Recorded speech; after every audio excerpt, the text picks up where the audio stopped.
paka Kiunga, kwa sababu hakuna sababu ya kukosa kufanya hayo. Kwa sababu ya nini? Mheshimiwa Ruweida, wajua kwa hili bunge linakutegemea sana kwa lugha ya Kiswahili. Sasa hii oxygen plant ningependa uliseme kwa Kiswahili. Nimekusikia pia ukisema hospitali ya public, angalau hiyo najua ni ya umma. Kwa hivyo mimi ningependa uzungumze lugha ya Kiswahili sanifu kwa sababu tunakutegemea.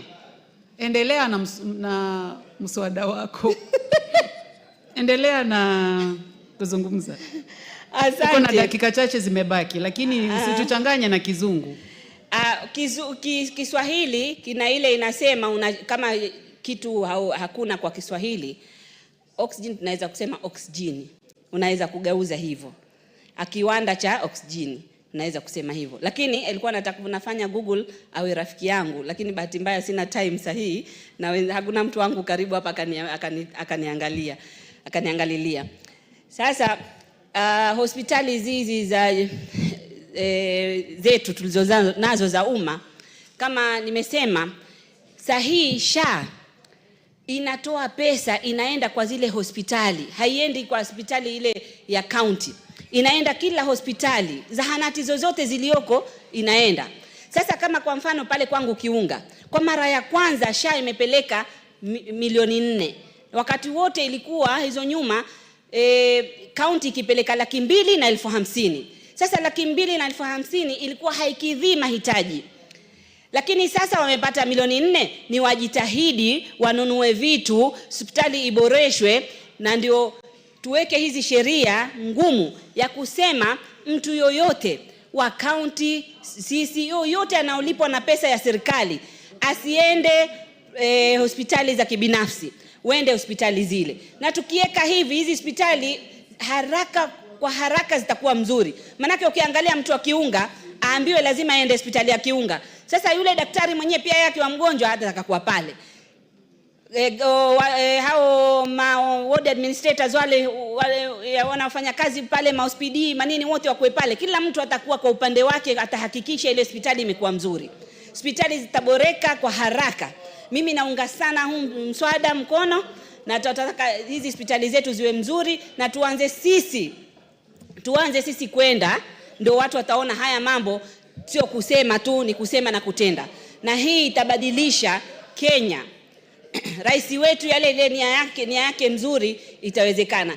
Kusema ukweli, Bi Speaker, yani sisi hii SHA ndo sasa tunaona kweli mambo yanafanyika. Yani hospitali ya ndani hivyo kama Kiunga ipate milioni 4 kwa mara ya kwanza ilikuwa ni history. Na history zimekuwa nyingi, Bi Speaker. Barabara sasa hizi zimefanywa kwetu na rais wetu huyu. Mimi leo nimeingia nikidunda hivi. Nikidunda mwenyewe nikidunda. Leo najiona Mkenya. Kwangu nimepata barabara ya kwanza inchi ya kwanza ya tarmac. Nashukuru. Rais huyu kazi anatutendea. Na sisi tumsupport, tufanye kazi vizuri. Tuende mahospitali ya umma. Honorable Ruweida. Thank you. We have schools. We have several schools, honorable members, you may have noticed, and I would not want them to leave before we recognize them. We have in the speakers gallery this morning Gashada Secondary School from Kirinyaga East constituency in Kirinyaga County. Let's welcome them our usual way. Cheryl Belek Secondary from Sotik constituency in Bomet County. Kairi St. Mary's School from Gatundu North in Kiambu County. And seated in the public gallery this morning, we have Ekone Junior School, Mwingi Central constituency in Kitui County. You are all welcome to the National Assembly to continue observing proceedings of the House. Thank you. You have 2 minutes. You have actually 1 minute and 12 seconds, Honorable Ruweida. Asante. Ndio nimalizie. Tunasema hospitali zetu, zahanati zetu ziboreshwe. Kila hospitali, hata ile wanaita kiwango cha namba 3, cha namba 4, zote ziwekwe hizi viwanda vya oksijeni. Kila pahali ikitokea dharura iwe mtu atasaidika, na watu wawe na moyo zaidi ya kwenda zile hospitali, na madaktari wote wawe pale. Kama sisi Lamu Mashariki, hospitali yetu ya karibu ambao ni inaitwa level 6 ni hapa Kenyatta Hospital. Hii SHA ikifanya hivi itatusaidia sisi zaidi, tutasaidika. Manake hapa angalau kuna hospitali 6 za level 6 ambapo ziko kwa maeneo karibu huku. Lakini sisi ndo tunajua umuhimu wa SHA tukiwa mbali. Tukiwa mbali hospitali zetu zikiwekwa vifaa vizuri, huduma nzuri, tutafaidika zaidi. Hatuna haja kufanya safari kutoka Kiunga uje paka Kenyatta Hospital, ndo karibu yetu. Region yote ya Pwani hospitali ni sisi tunaenda kama referral, tunaenda Coast General. Thank you, Honorable Kagogo. Member for Marakwet East. Thank you very much, the Honorable Speaker. And Madam Speaker, allow me to congratulate my colleague, the Honorable Sabina Chege, for this motion, very important motion.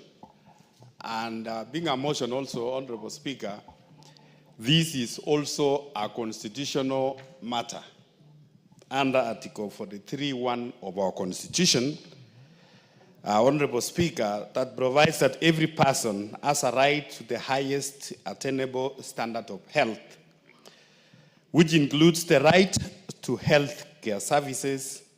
And Honorable Speaker, even as we debate this motion and probably we approve, Honorable Speaker, there is need also to go further and amend the laws, the health laws, so that to make sure we operationalize this motion. Madam Speaker, if you check our public hospitals, the Kenyatta National Hospital, which was built many years ago by the government of Kenya, using millions of money. Kenyatta National Hospital, Madam Speaker, up to today as we speak. Honorable members, time for this motion has come to the end, and I give you 1 minute to conclude. No, maybe 2 minutes, Madam Speaker, because I had planned my for more than 2. So I was saying, Madam Speaker. And for those who have, I can see several cards. If the chair feels magnanimous, she can also share her 10 minutes for reply to several of you. I will ask her to give me. Honorable Kagogo, you have 1 minute to conclude. Yes.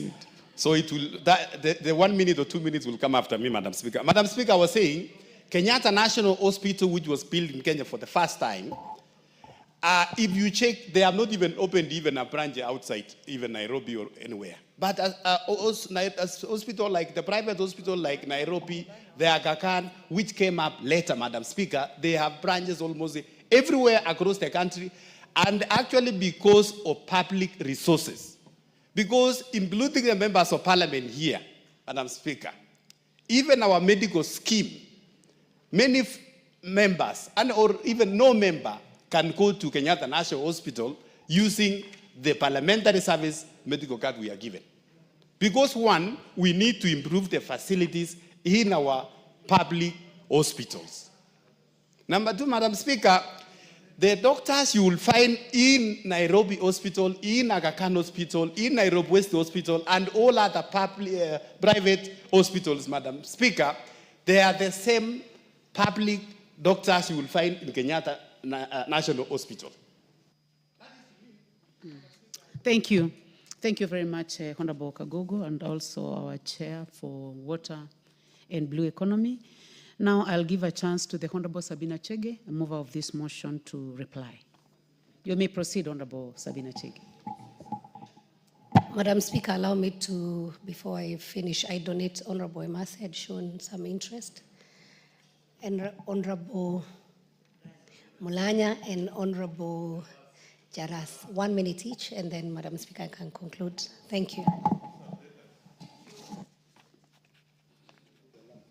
Thank you, Honorable Sabina, and I really want to appreciate you for bringing forth this motion. Honorable Speaker, there is need to increase the quality of care and services as proposed in the motion. And I just want to touch on 2 areas. It is not about the infrastructure, because most of the public institutions have the infrastructure. What we are lacking the most, one is staff. enough doctors and nurses to offer the services. And two, we are lacking medication in these hospitals. Honorable Speaker, Kenyans have embraced SHA. Progressively, many Kenyans are registering. But I expect when a person goes to the local dispensary, like Lukolis Hospital in my constituency or Alupe, they should be able to get the basic care and medication. But you'll find that there is even no painkiller.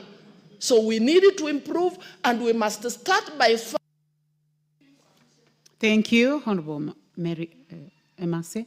The Honorable Mulanya. Thank you, Madam Speaker. Madam Speaker, allow me to congratulate Honorable Sabina Chege for bringing this particular motion.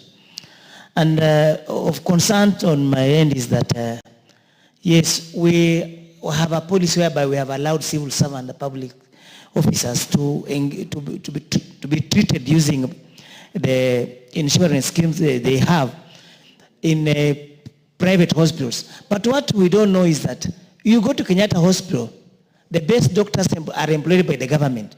These best doctors are practicing at Nairobi Hospital. So these public officers now end up being to Nairobi Hospital by the public, by doctors employed by the public office from Kenyatta Hospital. So we end up sending money to private entities at the expense of government entities. Madam Speaker, allow me to congratulate Honorable Sabina Chege. I support this motion to have a mandatory use. Thank you very much. The Honorable Jalango, aka Jalas. Thank you so much, Madam Speaker. And on the onset, let me thank Madam Honorable Sabina Chege for this motion. You cannot fight for something fully when you don't get benefits from it. And for us to now start allocating more money to our public institutions like the hospitals, we as leaders must start using the public hospitals. For example, Kenyatta National Hospital here provides some of the best services. But if you have a chance to use your insurance to a private hospital, you will always go to that private hospital. Let it be mandatory that public servants use public hospitals, and even insurance companies that provide our covers must also be told not to cover leaders if it is for private hospital. If you want to go for private treatment, use your own money. If you want to use your the government cover, go and use the public hospital. Thank you so much, Madam Speaker.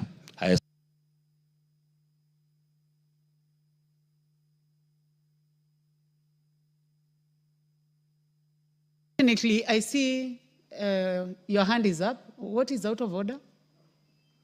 Nothing is out of order, Mheshimiwa? I would like to hear him. Please give him the mic. There's nothing out of order. Honorable Dr. Guyo Jaldesa. Yes. What is out of order? It's not out of order. What I just wanted to make a small contribution to the debate. Yeah. You may get seated. I know you are a gynecologist. Actually, you would have done very well in addressing this matter. But those who are speaking now are those who have been lucky to have a minute donated by the mover. So you are not going to contribute on this one. You'll get another opportunity at a later time. Honorable Sabina, you may conclude. Thank you, Madam Speaker. First and foremost, Madam Speaker, I want to thank all my colleagues, honorable members of this House, for supporting this motion. As I said, Madam Speaker, having been a former chair of health, my own personal experience, I've had a father who has been sick for a very long time, so I've had access to both private and public institutions. Madam Speaker, I just want to urge members of this House that we have very good and qualified doctors in our public institutions. Madam Speaker, what we need is to finance enough these public institutions.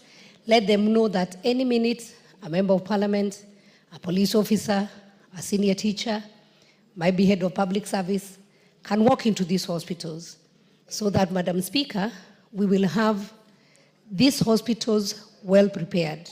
The amount of money we have from our insurance that is covered by the government and that is by the taxpayers' money, it is enough. As we even said that the government needs to add more money, we may not even need to add more money, Madam Speaker, because from our insurance cover, that money can be plowed back. We'll have enough doctors. We will have enough staff members, nurses. We'll have clean facilities, Madam Speaker. And as one of the members said, Madam Speaker, about UHC, it's just about affordability. We're already giving money through SHA. It's about affordability and also accessibility. Madam Speaker, sometimes even when we said we have devolved health, you'll find that our people go, they're paid for SHA, you're told there is no medication, so you have to go and buy in a pharmacy. And you'll find that it's kind of a cartel, Madam Speaker, that even the public, some of the equipment in our public facilities where we are saying, yes, we may need more equipment, but they might be working, but they are sabotaged so that you can be sent to a nearest private facility to go for a CT scan, to go for an X-ray. And it is sad, Madam Speaker, and I would, because I've seen Honorable Nyikal here, I have two requests. One, I would like your committee to investigate on the amount of money that is being paid out by SHA. What is being paid to the public facilities, and I know we already have around 42% of our public facilities, and what is going to a private facility. Why would we pay around 100 million to a private, very small private hospital that is giving cancer treatment, and compared to what we are paying the entire Kenyatta University referral, Moi Teaching referral, Kisii Level 5, even the Jaramogi Oginga, or the amount of money we are paying to Kenyatta National Hospital? Why would a small facility that only offer one service, and it's publicly known in Kenya, be paid millions of shillings from SHA? Honorable Nyikal, and allow me, Madam Speaker, through the Speaker, to address you. Last night, as a mother, I was very disturbed by a case I saw from Machakos, and I wish and I hope the women rep Machakos and the leaders from Machakos can follow that matter. And Honorable Nyikal, with your committee, kindly help that mother whose child was operated in a facility in Machakos. First, she was forced to pay 5,000. I watched 9 p.m. news yesterday, around 9:35 p.m. You can go back to your YouTube and see. And then this child, the mother was forced to pay 5,000 shillings. Then the doctor messed up with the child. The child needed emergency, so she even borrowed 50,000 to get an ambulance. And the ambulance, when they were leaving the hospital, they were meant to be taken for referral in Kenyatta Hospital. But then the mother ended up in a facility, small facility in Isili, where this baby has been held. And the mother, till now, cannot be able to access to see the condition of her child, who is in ICU, because she has been asked to pay 3 million Kenyan shilling. I saw that lady crying. Where can she get 3 million? Her child is being held in a funny facility in Isili. Why, Honorable Nyikal? Why would we have our citizens suffering when you have been forced to go and use a private facility because they need money? And investigate also. Sometimes you'll go, some of the services that are offered when you're going with an insurance or with this SHA. If SHA is paying, you are told you can pay, the service is 28,000. But when you are paying cash, you are told you can pay 14,000. What is this? We need to investigate. And the only solution, let us make sure that we equip our public facilities. Let us make sure we have enough doctors, enough medicines, we have enough supporting staff, so that, honorable members, you can easily walk into Kenyatta National Hospital. We even have a private wing. And I want to say, maybe for us to start by leading by example, because we are urging the ministry to quickly form a policy on this. And sometimes policy can take as long as somebody wants. It can be formed within 1 month, 6 months, or somebody can decide to sit on this forever. And I hope the Committee on Implementation can follow up on this. So, might be members of this House, for your yearly health checkup, I would want to urge you, go to Kenyatta University Teaching Referral. It has a state-of-art facility. We don't have any in Kenya, in East Africa, in Africa, such facility. Not even any private facility that we have around. Go for your medical checkup there. They even have a presidential suite. Go and see. Start referring your people there. Let us use Kenyatta. I challenged the management of Kenyatta National Hospital the last time I took my father there. Because we cannot have a level 6 hospital using water basins to give patients. When you get admitted, you are given a water basin with tissue inside. At what age is this? having, Madam Speaker, bathtubs in a hospital, you know, and because you can just see people who just want to do supplies, because the bathtub would be more expensive than a normal shower. Madam Speaker, we need to be serious about our health care. And because health is a right in this Republic of Kenya, it is in our constitution. Thank you, honorable members, for the support you have given me. I know with this, we will have more better services being given in this, in our public facilities. Our doctors will be smiling. They will not go for strike because we'll have enough money to pay them from our insurances. Our nurses will be happy, our support staff will have clean facilities. And I thank you once again for the support. Thank you, Madam Speaker. Thank you very much, Honorable Sabina Chege. Next order.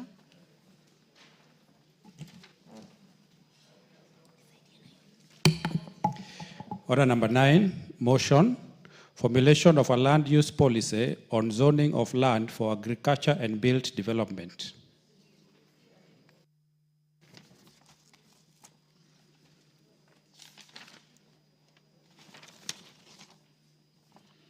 The Honorable Timothy Wanyonyi, Member of Parliament. I can see that the Honorable Wanyonyi is not in the House, so that matter is deferred to a time when it will be next scheduled by the House Business Committee. Next order. Order number 10, the Breastfeeding Mothers Bill, National Assembly Bill number 8 of 2024, second reading. Honorable Sabina Chege, you may proceed. Thank you, Madam Speaker. Honorable Speaker, I rise to move the Breastfeeding Mothers Bill 2024, the National Assembly. Honorable Sabina, to disturb you before you finish moving the motion. Honorable members, I would like to recognize students. Seated in the public gallery this morning, honorable members, we have students from Emali, Sunshine Academy, Kajiado East constituency in Kajiado County, Mutini School from Boone constituency in Makueni County, Kidadhani School, Makueni constituency in Makueni County, St. Mary's Kibabii Boys from Kandui constituency in Bungoma County. And also seated in the speakers gallery this morning, we have students from Makuyu School, Murang'a South constituency, Murang'a County, and Bavuni Secondary School from Bahati constituency in Nakuru County. I would like to request the Honorable Sabina Chege to welcome the students, and then as you continue, the school from Murang'a is called Makuyu School. So you may welcome them for us, and then you proceed to move the motion. Thank you, Madam Speaker, for the opportunity. I wish to welcome all the schools that are present in the House today. And I'm privileged, Madam Speaker, to welcome a school from my own, Makuyu.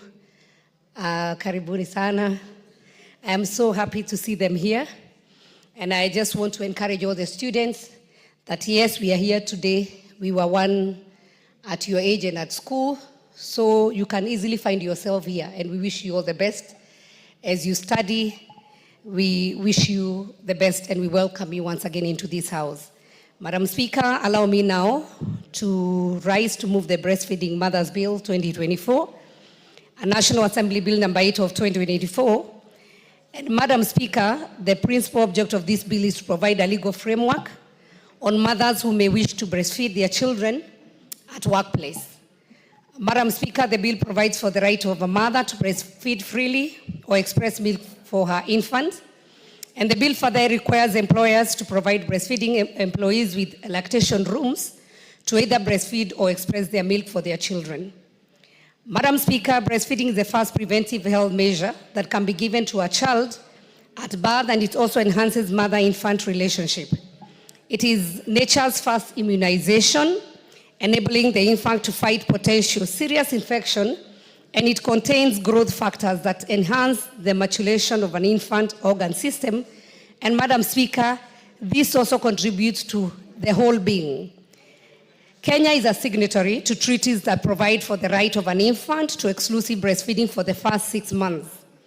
The government should therefore promote and encourage breastfeeding and provide the specific measures that would present opportunities for working mothers to continue expressing their milk and breastfeeding their infant or young children. Furthermore, the practice of breastfeeding may save the country's valuable foreign exchange that may otherwise be used for milk importation. Presently, Madam Speaker, female employees exit the workforce or stop breastfeeding in order to secure their job security, which is very unfair. No woman should be forced to compromise the health of her child in order to make a living.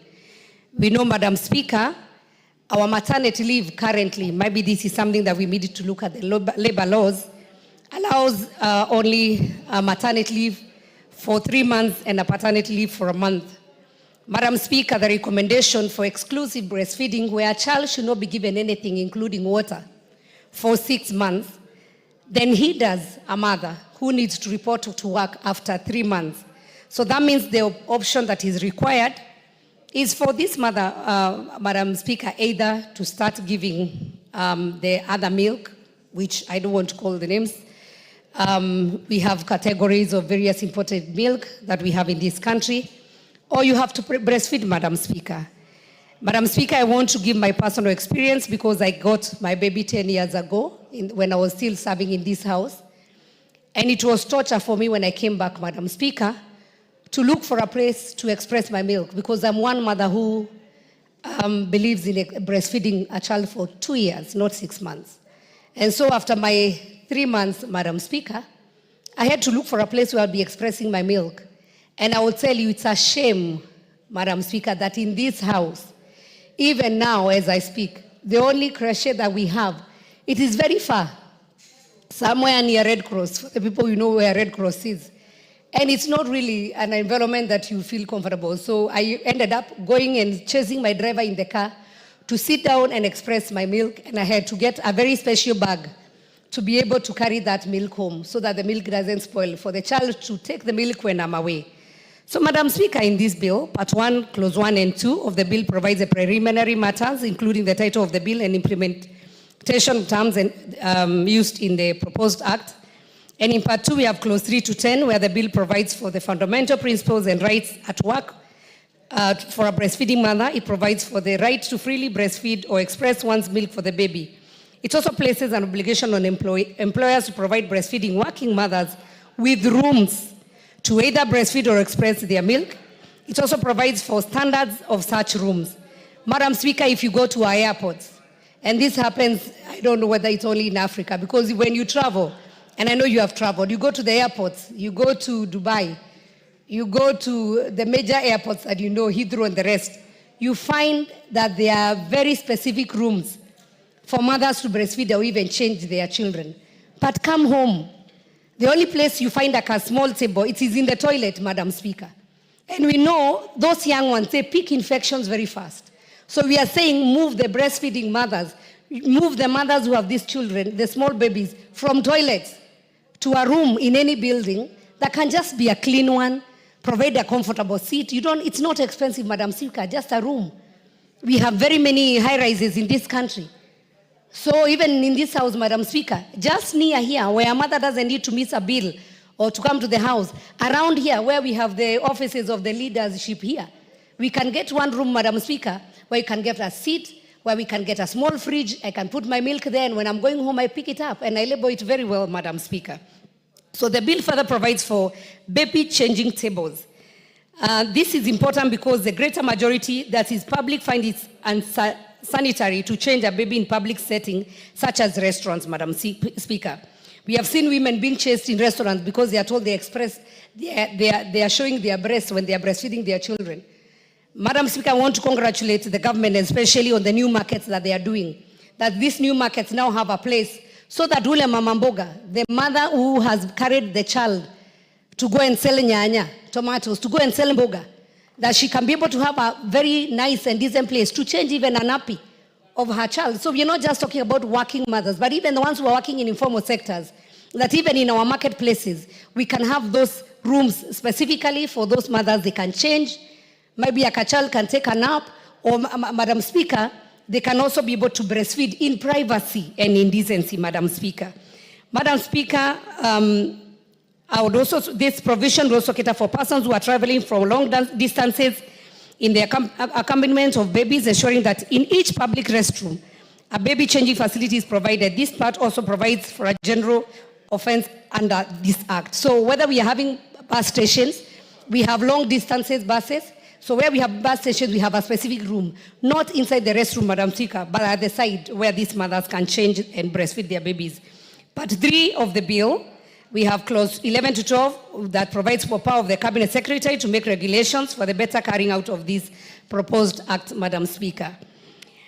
Madam Speaker, as I ask Honorable Wanyonyi to second, because I want he for she, the men who stand for women. And we want to appreciate, Madam Speaker, that bringing a life, having a child is very important. Many women are opting not to have children. We need to have our babies. So the ones who choose, and especially the young girls, in this house, why I understand we didn't have a breastfeeding place, because then the ladies who were appointed or nominated or came to Parliament were past their childbearing age. But now, Madam Speaker, we have honorable members who are less than 30 years. Some are getting married when they're in this house.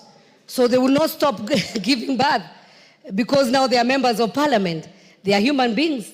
They need to have their children, and we don't need to limit any one of them. Let us lead by example from this house to any public facility. Order, Honorable Sabina Chege. Honorable Charles Ngusi Anguna, member for Mwingi West, what is out of order? What specifically is out of order? Thank you, Madam Speaker. There's nothing out of order. I'm just enjoying the way the motherly character of Sabina Chege is trying to express this motion with a lot of emotions, and also I fully support it, but I am looking forward to contributing it because I'm a new father in town. I'll take that to be part of canter and banter for the House and allow the Honorable Sabina Chege to proceed. Allow me to congratulate Honorable Member for being a new father in town. Well done. And Madam Speaker, I also want to speak to our girls and tell them breastfeeding is fashionable. Let us know that the girls think that when they give birth, they want to give the formula milk to their babies and not to breastfeed. Breastfeeding, the breast milk is the only nutritious 100% that has all the nutrients that a child needs, including the growth of a brain of a child. And I am very sure Honorable Dr. Nikal will speak about the importance of that 6 months exclusive breastfeeding.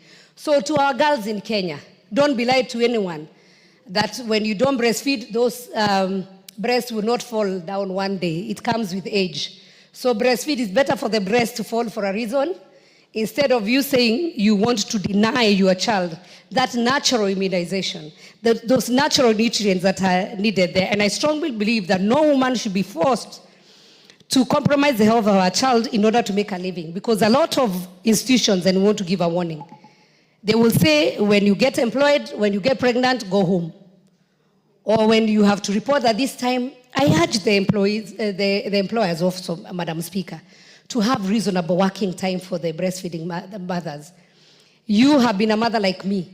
You know when your breasts are full of milk, you cannot concentrate. So when especially that milk is full and starts coming out, it becomes very uncomfortable for a mother. So for the employers, let the breastfeeding mother come, might be slightly late, might be at 10, let them leave early. It is just a matter of 6 months. And because there is 3 months for the leave, maternity leave, so it might be 3 months only. But that mother is going to be more productive. She's going to be more happy.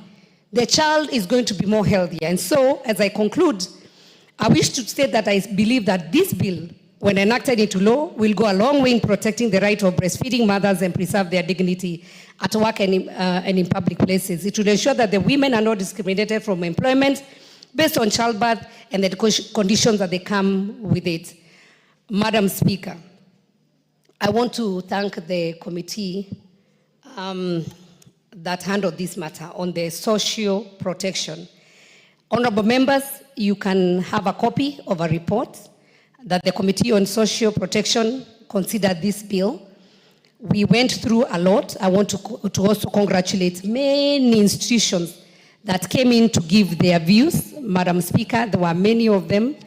I'm trying to see whether I can be able to get them. We have the Kenya Association of Breastfeeding, Kenya Bankers Association, DONA International. We have Kenya Demographic and Health Survey, Kenya Private Sector Alliance.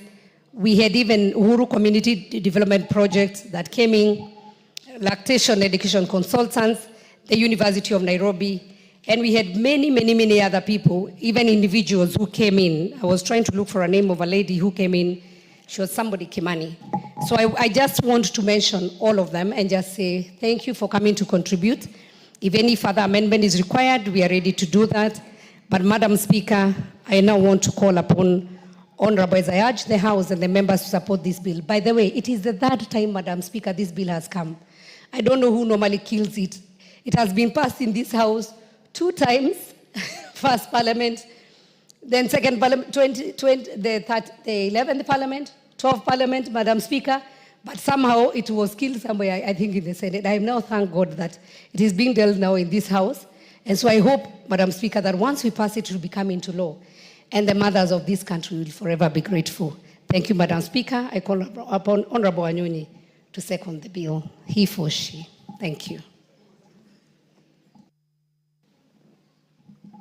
Please proceed, member for Kwanza, Ferdinand Wanyonyi.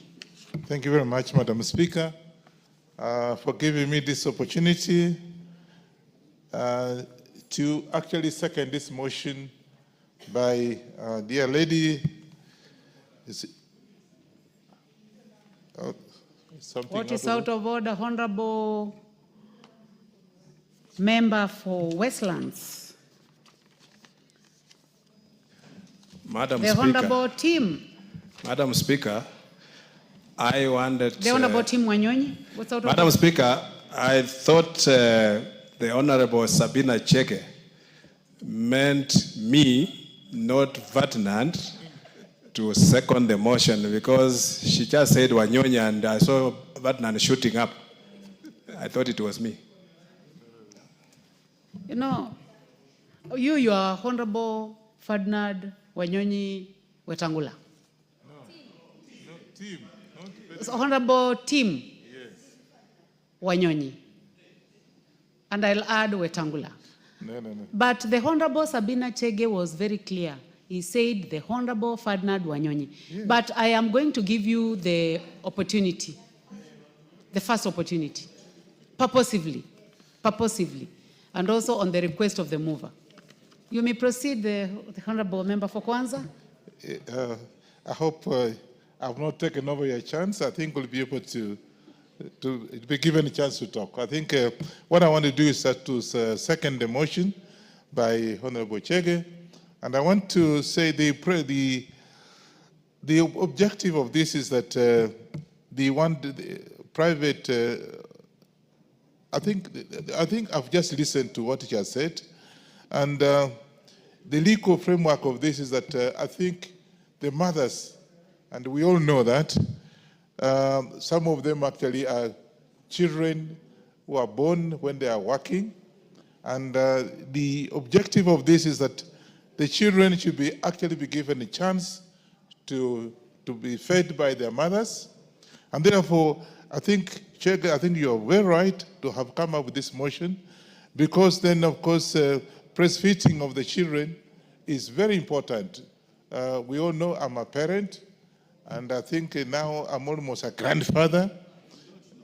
And I'm telling you now, if you don't know now, I'm telling you, I'm almost a grandfather. And the whole idea is that the employers normally are very particular, and maybe this particular mother is doing a very important job in the organization. But then, of course, now that she has got a child, it's only fair that actually is given the chance to be able to feed the children or the child.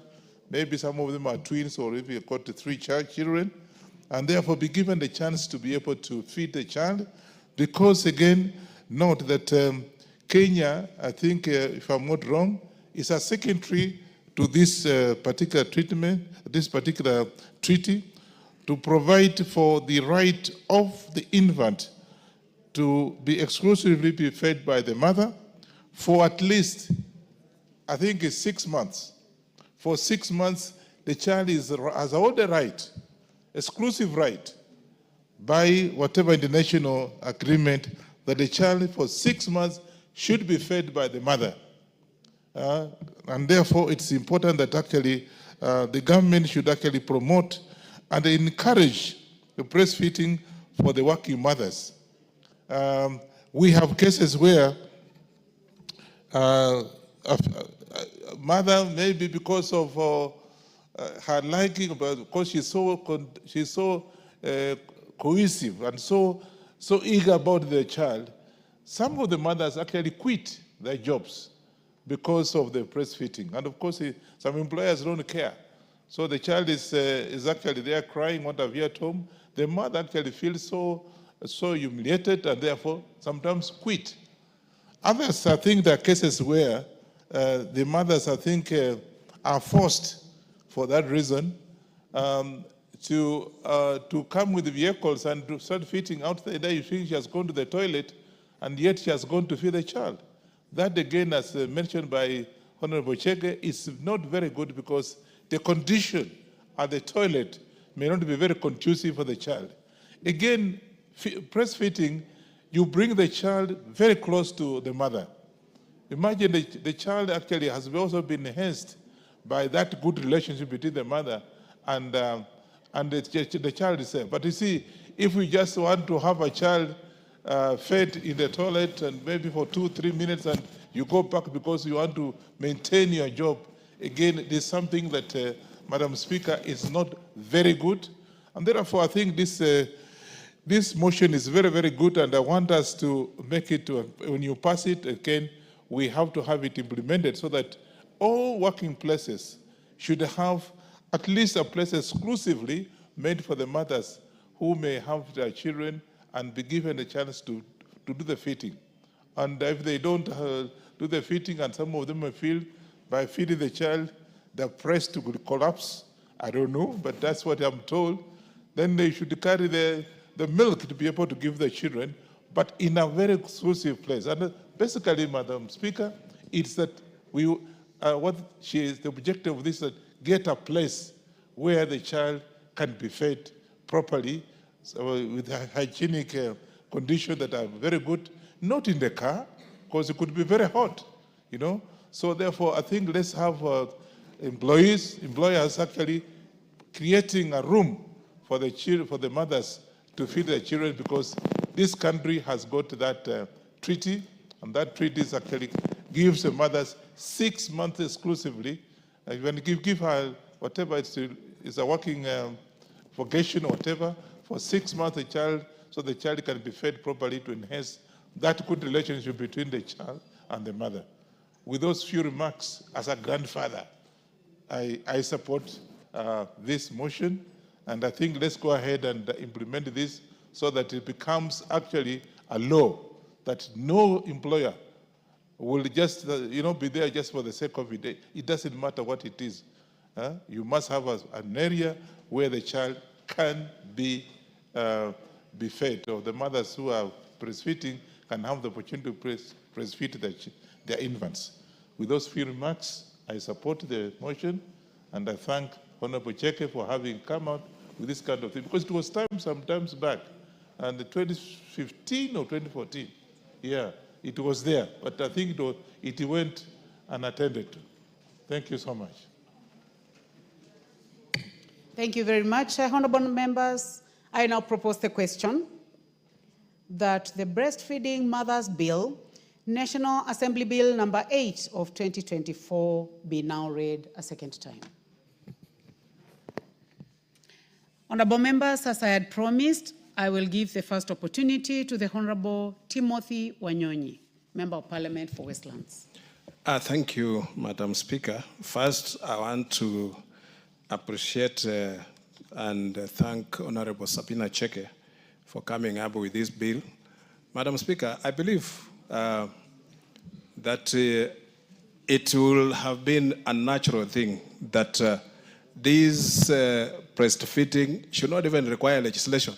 It should be something that comes naturally, I feel that the mother, Madam Speaker, should never be ashamed to breastfeed a child in any place, in public and anywhere, Madam Speaker. I remember in the last parliament, I guess, Madam Speaker, the Honorable Suleha sneaked in the chamber with a baby tucked in her, you know, and somebody said there was a stranger in the house. I think she was just minding the business and she wanted just the child to be there with the mother. The setting aside, Madam Speaker, a place for mothers to go and breastfeed is something that is very, very good. And on this, I want to echo the Safaricom, I think, is the first company, Madam Speaker, that has come up with that idea that there's a place where mothers who are breastfeeding, they have their children there, they take off time from work to go and breastfeed and sit with the child, and that is something that makes the child not to miss the mother. Madam Speaker, breastfeeding the milk of the mother is very, very good because it's the first line of immunization that a human being will develop, because the first 6 months of the mother's milk is what makes that child develop the immune system and also become a healthy child. So mothers anywhere, any place, they should never be ashamed when they want to breastfeed. There should never be any prevention. I read somewhere where a mother who tried to feed a child in a restaurant, and then the restaurant quickly ejected her from the restaurant, and they say she was doing something that was not allowed. Madam Speaker, that should never happen. It is something that should be just a natural thing. It happens. The mother with a child connection should always remain, Madam Speaker, very close. And this bill is going to provide that. The legal framework, Madam Speaker, to make... Honorable Wanyonyi, I'm interrupting you because today we have many guests, many students, and we do not like them to leave before we recognize that they are in the house. Okay. So, honorable members seated in the public gallery this morning, we have students from Nairobi Road Primary School, Nakuru Town, Nakuru County. We can welcome them our usual way, honorable members. Damar Springs School, Kikuyu Constituency, Kiambu County, and Githaji Primary School, Maragua Constituency in Murang'a County. You are welcome to the National Assembly to observe proceedings of the House. You may continue, honorable member for Westlands. Thank you, Madam Speaker. I also will wish to welcome the students to enjoy the proceedings of Parliament and also see that this is a National Assembly. I'm sure many of them at one time, they'll want to come and sit where we are sitting, Madam Speaker. And we want to encourage them, and that being here, it just requires you to take serious your studies and also discipline in everything you do. Madam Speaker, thank you. Breastfeeding, Madam Speaker, according to this bill, is the first health measure that can give to a child at birth. It also enhances mother-infant relationship. That is true, Madam Speaker, because we always know that the relationship between the mother and the child, it starts at birth. Honorable Tim Wanyonyi, let me interrupt your contribution for a minute to welcome a number of schools on a public visit to the National Assembly. So we have in the Speaker's Gallery this morning, Chemi ya Tumaini from Kibra constituency, Nairobi County. And then we have Kwanza girls from Kwanza constituency, Trans Nzoia County. Both schools are welcome to the National Assembly to observe the proceedings. The Honorable Ferdinand Wanyonyi will be permitted to welcome the two institutions and the learners to Parliament. Thank you very much, Mr. Speaker. I want this opportunity on the behalf of this House to welcome, I don't see them. Are they the Kwanzaa? Oh, yeah. I want to take this opportunity, Mr. Speaker, to welcome the Kwanzaa girls, students from Kwanzaa Second School, and to tell them that this is where we make laws. This is where we do the oversighting of all the functions of the government, and this is where we actually do the budgeting, what have you. And therefore, I think I want you to feel free and enjoy your stay here. And I know one of you may one day come to this House as a member of Parliament to continue helping and, of course, making laws for this country. Therefore, enjoy yourself. This is where your member of Parliament sits to make law for you. And therefore, asante sana, kuja, karibu, tuone vile iko. Asante sana. Thank you. Yeah. Mr. Speaker, may I proceed? Problem with the mic? Yeah, Honorable Tim, before you proceed, you know, somebody is saying that Honorable Ferdinand Wanyonyi is out of order. He is certainly not out of order when the name of the school is in Kiswahili. It is Kwanzaa to mean number one girls in the country in terms of schools. Okay. It's a name. It's Kwanzaa school, number one school. And the deputy majority leader, who is a Fulbright scholar, will explain that point better. Give the deputy You see, Honorable Speaker, leader the mic. Kwanzaa in this case, Honorable Speaker, is a noun. Okay, it's not Kiswahili, it's a noun. It could be any language, and that definitely cannot be translated to mean Kwanzaa as in fast in Kiswahili. It cannot. It is just a noun. And therefore, for him to mix a noun and the Kiswahili language and say that they're the same, it doesn't work like that. So just like Wanyonyi is just a noun. It is not a language. Just the fact that he's called Wanyonyi does not permit him to speak Luya in this assembly. It does not, and therefore he needs to withdraw and speak in English, because the standing orders in this house are that you cannot mix two languages. You either start with one and finish that with the same language, or start with whatever. That is what it means. So he needs to withdraw and say what he wanted to say in English, or he chooses to start in Kiswahili and end in Kiswahili. Or if he wants to speak in Luya, he can start from Luya and end in Luya, and no other languages in between. Yes, I must speak.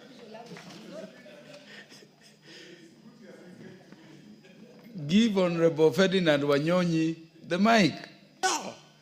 All I'm saying that I think it's good that he has come up with say what he's saying, just so that people know that this is a place where we talk either in Kiswahili or English. I never spoke Kiluya. So therefore, I think he doesn't even know what a Kiluya is. So he's completely out of order. Yes. For him to have asked me to speak Kiluya. I can't speak Kiluya here. I'm a national member of Parliament, therefore, karibu sana. You have to laugh. Yes. I think when they go back home, they know that this made them laugh a bit. Yes. So thank you so much, Mr. Speaker, for that chance. Welcome to Nairobi and welcome to this August House. Thank you. Yes, Honorable Ferdinand Wanyonyi, because you only spoke about our beautiful girls from Kwanzaa girls in Kwanzaa constituency, yet I'd given you the opportunity to welcome both institutions. It would be remiss if I never gave the Honorable Rero the chance to welcome the students coming from Chemichemi. Chemichemi, it's called Chemichemi? Chemichemi ya Tumaini, beautiful school from Kibra constituency. In 1 minute, Honorable Rero. Thank you, Speaker. You know, Honorable Ferdinand is my friend. And being a nationalist, I thought he was going to welcome all the students from all the constituencies. But you missed the point and concentrated on Kwanzaa. but we also have other students from other constituencies who are here. First, I want to welcome all of them to this prestigious August House. But most importantly also, we have Chemi School from Kibra constituency. And today we are having Kwanza, Chemi. I think they are all nouns, as my brother said. These are names that not necessarily mean the Kiswahili terms, but they are names that mean these schools are called with those names. I want to welcome them today to this great house and also see that people who live in formal settlement can also come to the National Assembly. It is not a preserve for those who live in prestigious places. Feel welcome, my students from Kibra and from other parts of the country in this house, and make sure that in the future you also work hard to become a member of this National Assembly. Thank you, Mr. Speaker. The Honorable Tim Wanyonyi now has 5 minutes to conclude his contributions. Thank you, Mr. Speaker. Mr. Speaker, I also just on a light note that there's no language called Luya. There's various dialects in the Luya community. We have the Bukusus, we have the Wanga, the Marakole, all not like that. But there's no language called Luya. We have those dialects, Mr. Speaker. That's on a light note. Mr. Speaker, this bill also provides for mothers to have a place where they can go and change their children without having any shame, without fearing anything about hygiene. And this, Mr. Speaker, it should be provided anywhere, any place that is frequented by people, whether it's a mall, a restaurant, any place where, Mr. Speaker, that people are allowed to go and socialize. So that, Mr. Speaker, this is bringing to providing a legal framework so that these things now are recognized in law, and that even members of parliament who will have children while they are in serving as a member of parliament, they should have a place within the precincts of parliament to go and breastfeed or change the child. They should not be ashamed to carry the child to a place of work, Mr. Speaker, because many times the mothers are forced, sometimes some even quit jobs, to go back and breastfeed or take care of the child.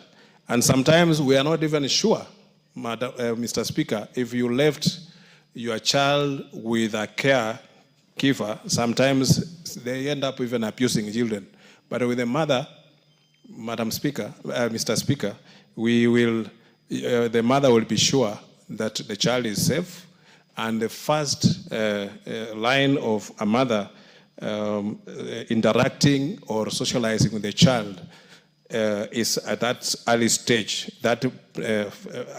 of the child, Mr. Speaker. And you know, Mr. Speaker, I said the science of how a child is carried with, when the mother is carrying the child, is always on the left side of her body, because that's where the heart is. The child listens to the heartbeat. When the child is in the womb, the heartbeat is like music to them. And if you look carefully, even the way women carry their handbags is always on the left. And Mr. Speaker, because that just shows that it is where the life is. And we know, Mr. Speaker, that being a mother is an honor. There's one Tanzanian musician who sang and say that mama hana mfano. And many times, Mr. Speaker, you'll find that maybe, especially young mothers, they'll be very much afraid to breastfeed. For example, if they are traveling in a public transport and a child wants to breastfeed, you find that maybe she gets a bit scared about how she can remove her breast and let the child feed. And that is something that we want to encourage, that the first line of immunization, of immunity, it should be built at that path, at the birth, when the child gets the mother's milk, and it's the first time that the child interacts with the world is the mother. The first time that the child will get to know the environment around where the child is interacting is the mother. And therefore, breastfeeding and changing the child and even bathing the child, it is something that it is so natural, and the mother should always be free and to interact with the child, Mr. Speaker. Therefore, I want to support this bill, Mr. Speaker, knowing very well that it is coming at a time when we are having so many cases of young people who are not being, they are even shying, Mr. Speaker, to give birth, because sometimes somebody feels that maybe when they get pregnant at work, they might lose their job. And that going on maternity leave sometimes also does not give enough time for the mother to interact with the child. Therefore, this is a very important bill, and want to support and also thank the Honorable Sabina Chege for coming up with this bill. Thank you, Mr. Speaker, for giving me an opportunity to. The Honorable Karoli Omondi, you want to speak to this? No, You're waiting for the next... Actually, I was waiting for the motion by Honorable Tim Wanyonyi on land use, but I think he was not around. Okay, thank you. The Honorable Dr. James Nyikal, you want to speak to this? Yes, please. Honorable Sabina Chege, are you proposing that lactating members of parliament will also have space to breastfeed within the house? Because I believe that is what clause 3 of your bill means. And the speaker would be very pleased. Is that what you are proposing? Because you remember the battle we had before. You will have a chance to explain when you reply. Let the chair of the Departmental Committee on Health tell us the benefits of this bill. Dr. Nyikal. Thank you, Mr. Speaker, for giving me the opportunity. Mr. Speaker, I rise to support the bill. And I support the bill, one, because the object of the bill is noble and natural and something we shouldn't even debate. The whole of human effort is actually for human survival, and human survival is basically the survival of babies. And the object here is to make it possible for mothers to breastfeed, something that God himself has provided for, that babies should breastfeed. And this is actually, breastfeeding is the most appropriate way of giving babies nutrition and looking after them. It is the most appropriate. Breast milk has all the elements that are required for growth, for protection, and even for psychological growth. It has the proteins in the exact amounts that are required, so that there is literally no wastage. Other foods we eat, there's a lot of wastage. But with breast milk, everything that goes in is actually utilized. It has all the elements that are protective of the baby's life. It has a protective value as well. Breast milk is actually alive. It has living components. It has some cells that actually are derived from the mother that are protective. And so that when the babies are breastfed, they are less likely to get sick even when they are exposed to microbiomes, things that cause illness. It actually have elements that actually kill some bacteria and some viruses as a component of it. It actually, in cases of mothers who are vaccinated, it actually confers protection on the baby to diseases the mother has been vaccinated against. So, Mr. Speaker, that is all the baby needs. In growth and development of the baby, it's still dependent on these nutrients. And it is particularly important in the first 2 years of life, when there is maximum development of the brain in particular. So, Speaker, we may not be aware that after the first 2 years, if you miss out on the appropriate nutrients that are required for development of the nervous system, particularly the brain, even afterwards, if you provide those, it does not help. So it is an opportunity that we do not want to miss. And actually, within the first 5 years, the actual growth of the baby, of the brain, literally stops. The Speaker, if you were to look at the head of a baby compared to the rest of the body, the ratio is very big. But as you get older, the ratio gets smaller because the brain doesn't grow in the same proportion. So, Mr. Speaker, this is the survival of babies, the development of babies, the emotional and even psychological growth. And Mr. Speaker, the emotional development is not just from the milk, it is the interaction between the mother and the baby. That is actually important for the baby's emotional and psychological growth. So, Mr. Speaker, we need to support this as a society, and therefore this bill supports this process.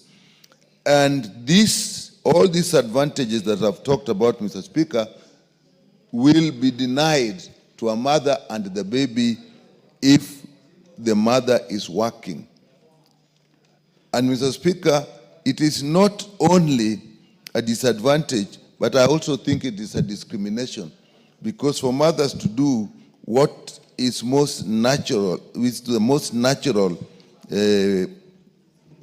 job that God gave them, and to deny them that is actually a crime. So working mothers who are not able to breastfeed their babies are actually being discriminated against. And Mr. Speaker, the ladies in the house will tell you that if you ask them to choose between the survival of their baby and even their jobs, many of them will leave the jobs if they had some other means of livelihood. So in these days, when actually mothers work to support their families and that child and other children, it is actually double loss, because she does not. If she's not working, then she misses the income.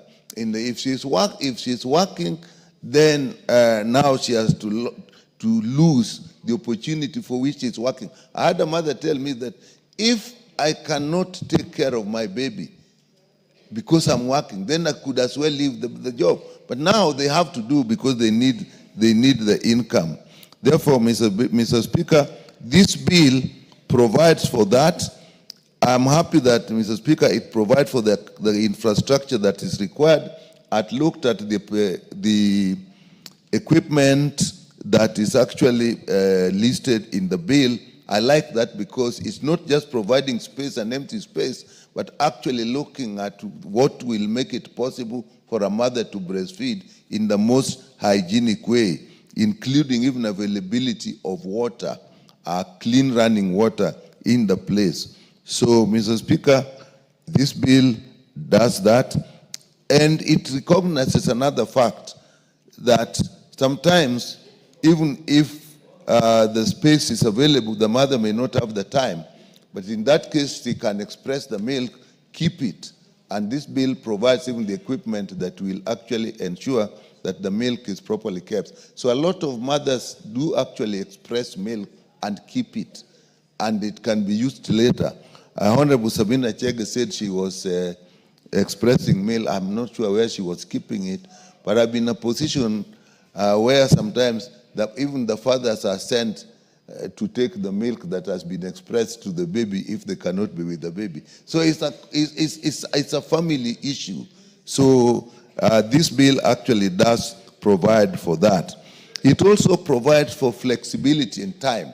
You only don't need to give to provide the space and provide the equipment, but you also need to provide the time for the mother, so that the bill will place it upon the employers to make sure that the working hours for mothers is flexible. And Mr. Speaker, we don't realize babies are not, children are really not for parents. Children are for the society. Mr. Speaker, what proportion of your income now goes to your mother or anybody here? Most of the work you do is actually for the society. So the society must actually make a lot of input in the development and the growth of the babies. Therefore, providing for flexible time, giving some time during the working hours should not actually be considered as a loss to the company. It is actually an investment to the society at large. Mr. Speaker, this bill provides for enforcement so that an employer who fails to provide this, to make provisions as the law requires, actually can be sanctioned. So it is complete. It provides the infrastructure. It provides the equipment that's required. It also calls for flexibility in time for the working mothers so that they can achieve what is actually important, just not for the mothers, but for the society at large. With that, Mr. Speaker, I support the bill. The Honorable Mary Emase is recognized to make her contributions to the bill. But before that, let me welcome to the National Assembly students and pupils from Kiamani Primary School, from Kitui West constituency, the great Kitui County, which will be hosting our Mashujaa Day this year. You're welcome to the National Assembly to observe the proceedings of this House that engages in legislation, representation, and oversight on behalf of the Kenyan people. Honorable Emase. Thank you, Honorable Speaker, for the opportunity. But Honorable Speaker, before I speak, I think you need to remind members on how we should welcome guests to this House. Because when you say let's welcome in our normal way, then you don't hear any sound, and it means members have forgotten that we need to thump our feet. And that is how we welcome guests to this House. Thank you, Honorable Speaker. Honorable Speaker. Honorable Emase, thank you for that reminder to fellow honorable members. And so before you proceed, let me also, on behalf of the Speaker and on behalf of the House, welcome students who are seated in the Speaker's gallery, also from Arkoyet Girls High School in Bureti constituency in Kericho County. They are also welcome to observe the proceedings of the House. And I want to allow you, Honorable Emase, as you make your contributions, on behalf of the members, to welcome all the visiting students. Thank you, Honorable Speaker. I want to take this opportunity to welcome all of you, all the schools present in this August House today, to observe the proceedings of the National Assembly. I just want to inform you that at one time we were all seated where you are seated. Probably some of us never even managed to get an opportunity to visit the Parliament, but know that you are on the right track, and one day you can be a leader, you can be a legislator, and you could also be seated here. So work hard, focus, and you will become the leader that you would want to become. Having said that, Honorable Speaker, I want to contribute to this bill and just again, just appreciate Honorable Sabina for this bill. Honorable Speaker, the benefits of breastfeeding cannot be gainsaid. We know that breast milk is food for every child with all the necessary nutrients, sufficient, uniquely designed to meet the requirements in terms of nutrients at every stage of a child's growth. And I think that's why doctors advise that every child needs to be breastfed for at least a minimum of 6 months. Honorable Speaker, last week I visited a friend and I found her expressing her milk. And I asked her, why are you doing this? And she's like, you've forgotten tomorrow is Monday. And in fact, she said, I've been expressing milk and storing it for the last 1 week because I know I'm also traveling. And therefore, Honorable Speaker, this bill is requesting that each public institution needs to have at least a safe space, should give any lactating mother the dignity in breastfeeding and a decent place to be able to do that. Because most of the time, because of the inconvenience or lack of space, convenient space to be able to breastfeed, many mothers have resorted to expressing milk early and storing, which may compromise the safety, and also probably a contamination may arise because we leave our children to caregivers. So you don't know how the milk may be handled and stored, and that may lead to infections to our children. Honorable Speaker, some mothers have also resorted to giving their children, even before the expiry of the mandatory 6 months, alternative sources of milk, formula milk, which is powder milk, which has to be mixed, and in the process. So that is why it is important that we give these spaces provided so that a mother can breastfeed directly. The child gets milk directly from the breast, which therefore guarantees even the safety, the cleanness, the hygiene needed for this child, Honorable Speaker. Honorable Speaker, in fact, I want to say it should not be limited to only public institutions or buildings. Even in our markets, we find some market centers do not even have washrooms. So where are we going to put the table for this mother, lactating mother, to change the child or to breastfeed the child? Some do not even have water.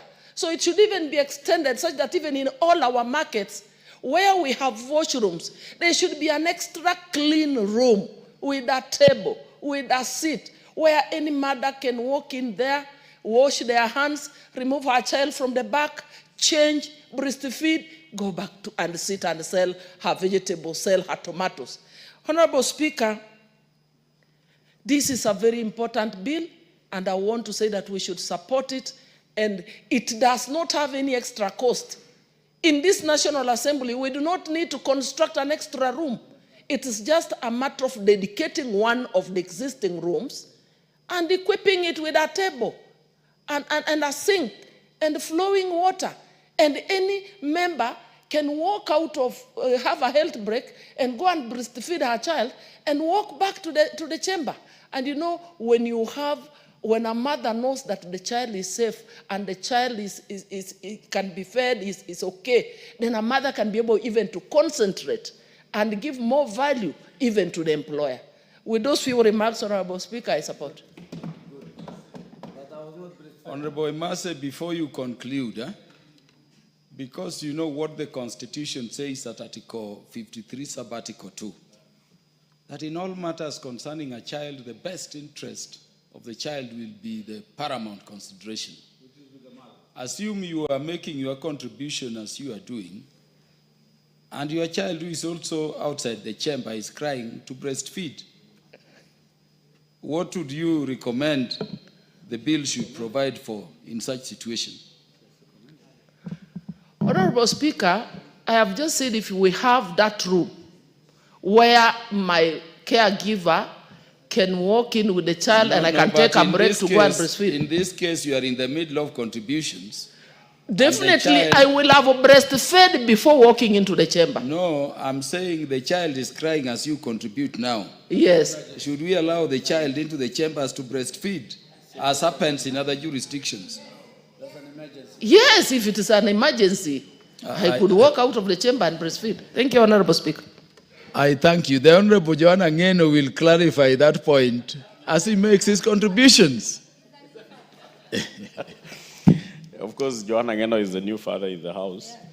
Mr. Speaker, I will gladly support this bill, Mr. Speaker, because I would say as the last born,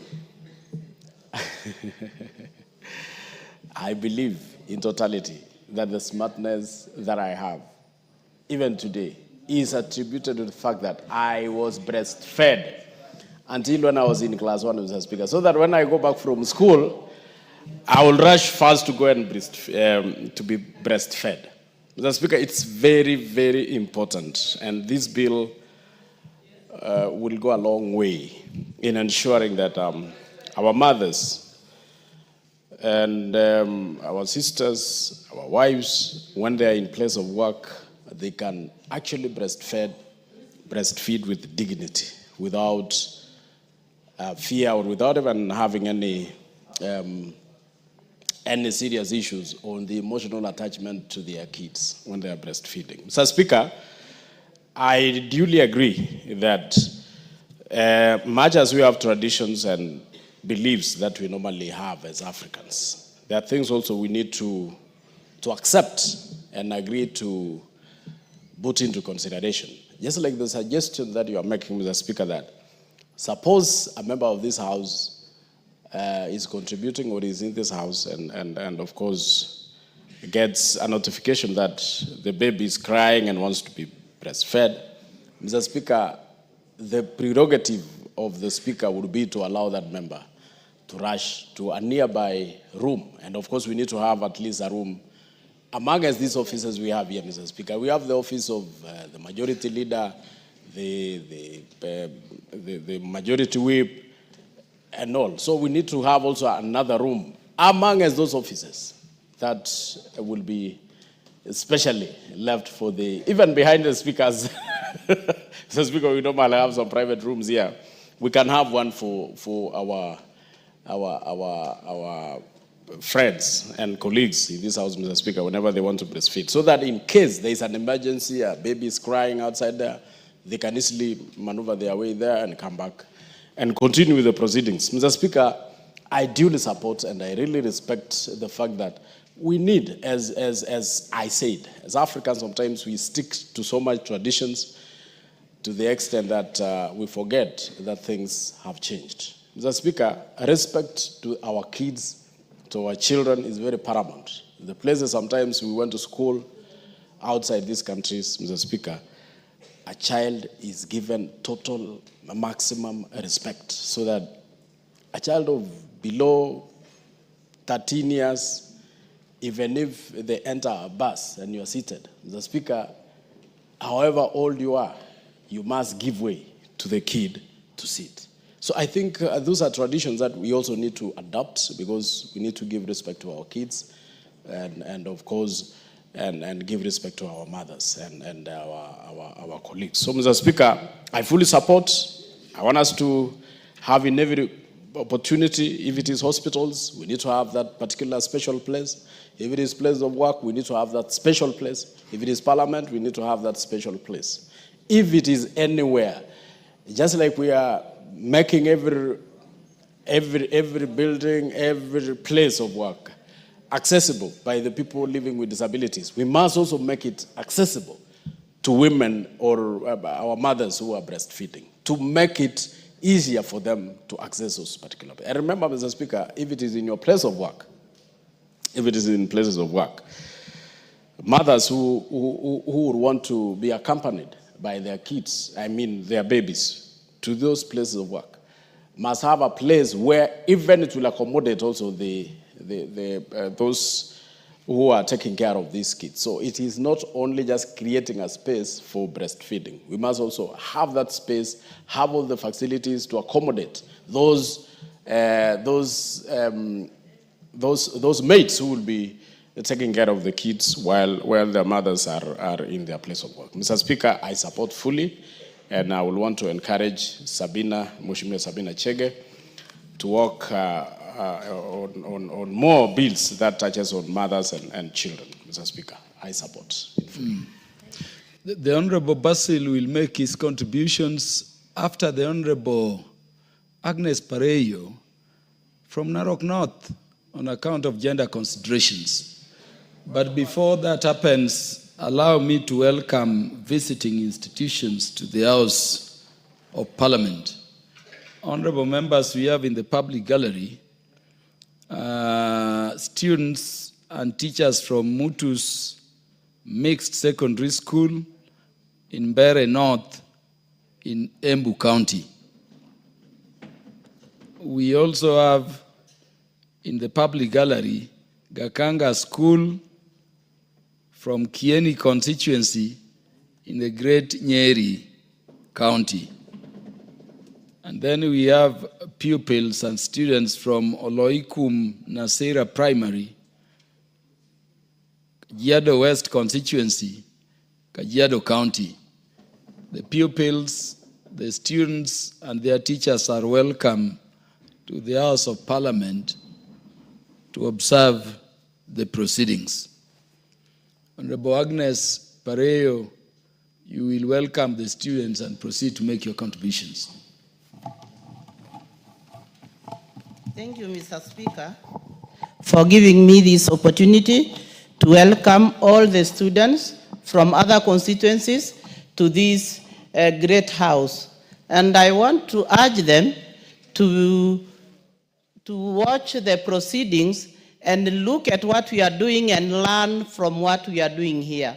And I also want to encourage them to go on with their studies and put more efforts, because they are going to be tomorrow's leaders, and they will also be here. And thank you for giving me that opportunity. And to the bill, Mr. Speaker, thank you also for giving me this opportunity to contribute to this breastfeeding bill by Honorable Sabina Chege. And I want to say that as breastfeeding is godly. It's so natural, and that is the only way a newly born child communicates with a mother. When you enter into a house where a mother is breastfeeding the child, you will think there is somebody else, because this mother is talking. And you'll start looking for who is this that she's talking to. She's talking to the baby, and the baby is carefully looking at the mother. So it's another way of communicating with this baby. And the mother's milk is nutritious, that it's complete food. It doesn't need anything else. You can breastfeed your child for 6 months, and the child will grow because it has all what it needs to be complete food. And this milk helps to develop a child's brain. And so it's important to make sure that breastfeeding has a place and has all the respect it deserves, so that this mother can breastfeed the child without fear or without thinking that where she is not right. So we need to create a space and also give them time, because a mother also thinks about the child, because there is that connection between the child and the mother. So the mother needs time. Though I'm hearing other new terminologies of expressing milk in my community, we don't know that, but I think soon we'll also learn to do that. Because ours, we just think it is direct from the mother to the child. And so this mother needs time, because some women leave their jobs because she needs time with the child. And to give these mothers time, or to give them a priority to work, we need to create a conducive place for these mothers. It's just not only another place, it's a special place, because what they are doing is special, and the child has a right like any other person in this world. Once the child has come to this world, she has a right. The first right she has is for the mother to breastfeed that child. So for me, I support breastfeeding this bill, and to say that it is important, and we must all have in the markets, in the working places, everybody who is employing somebody who is breastfeeding must make sure that this woman has time to go and breastfeed that child. And for that reason, Mr. Speaker, I support. Thank you. Thank you, Honorable Pareo, also for the good community service you are doing before and you continue to do around those other issues concerning the family. The Honorable Basil is now recognized to make his contributions.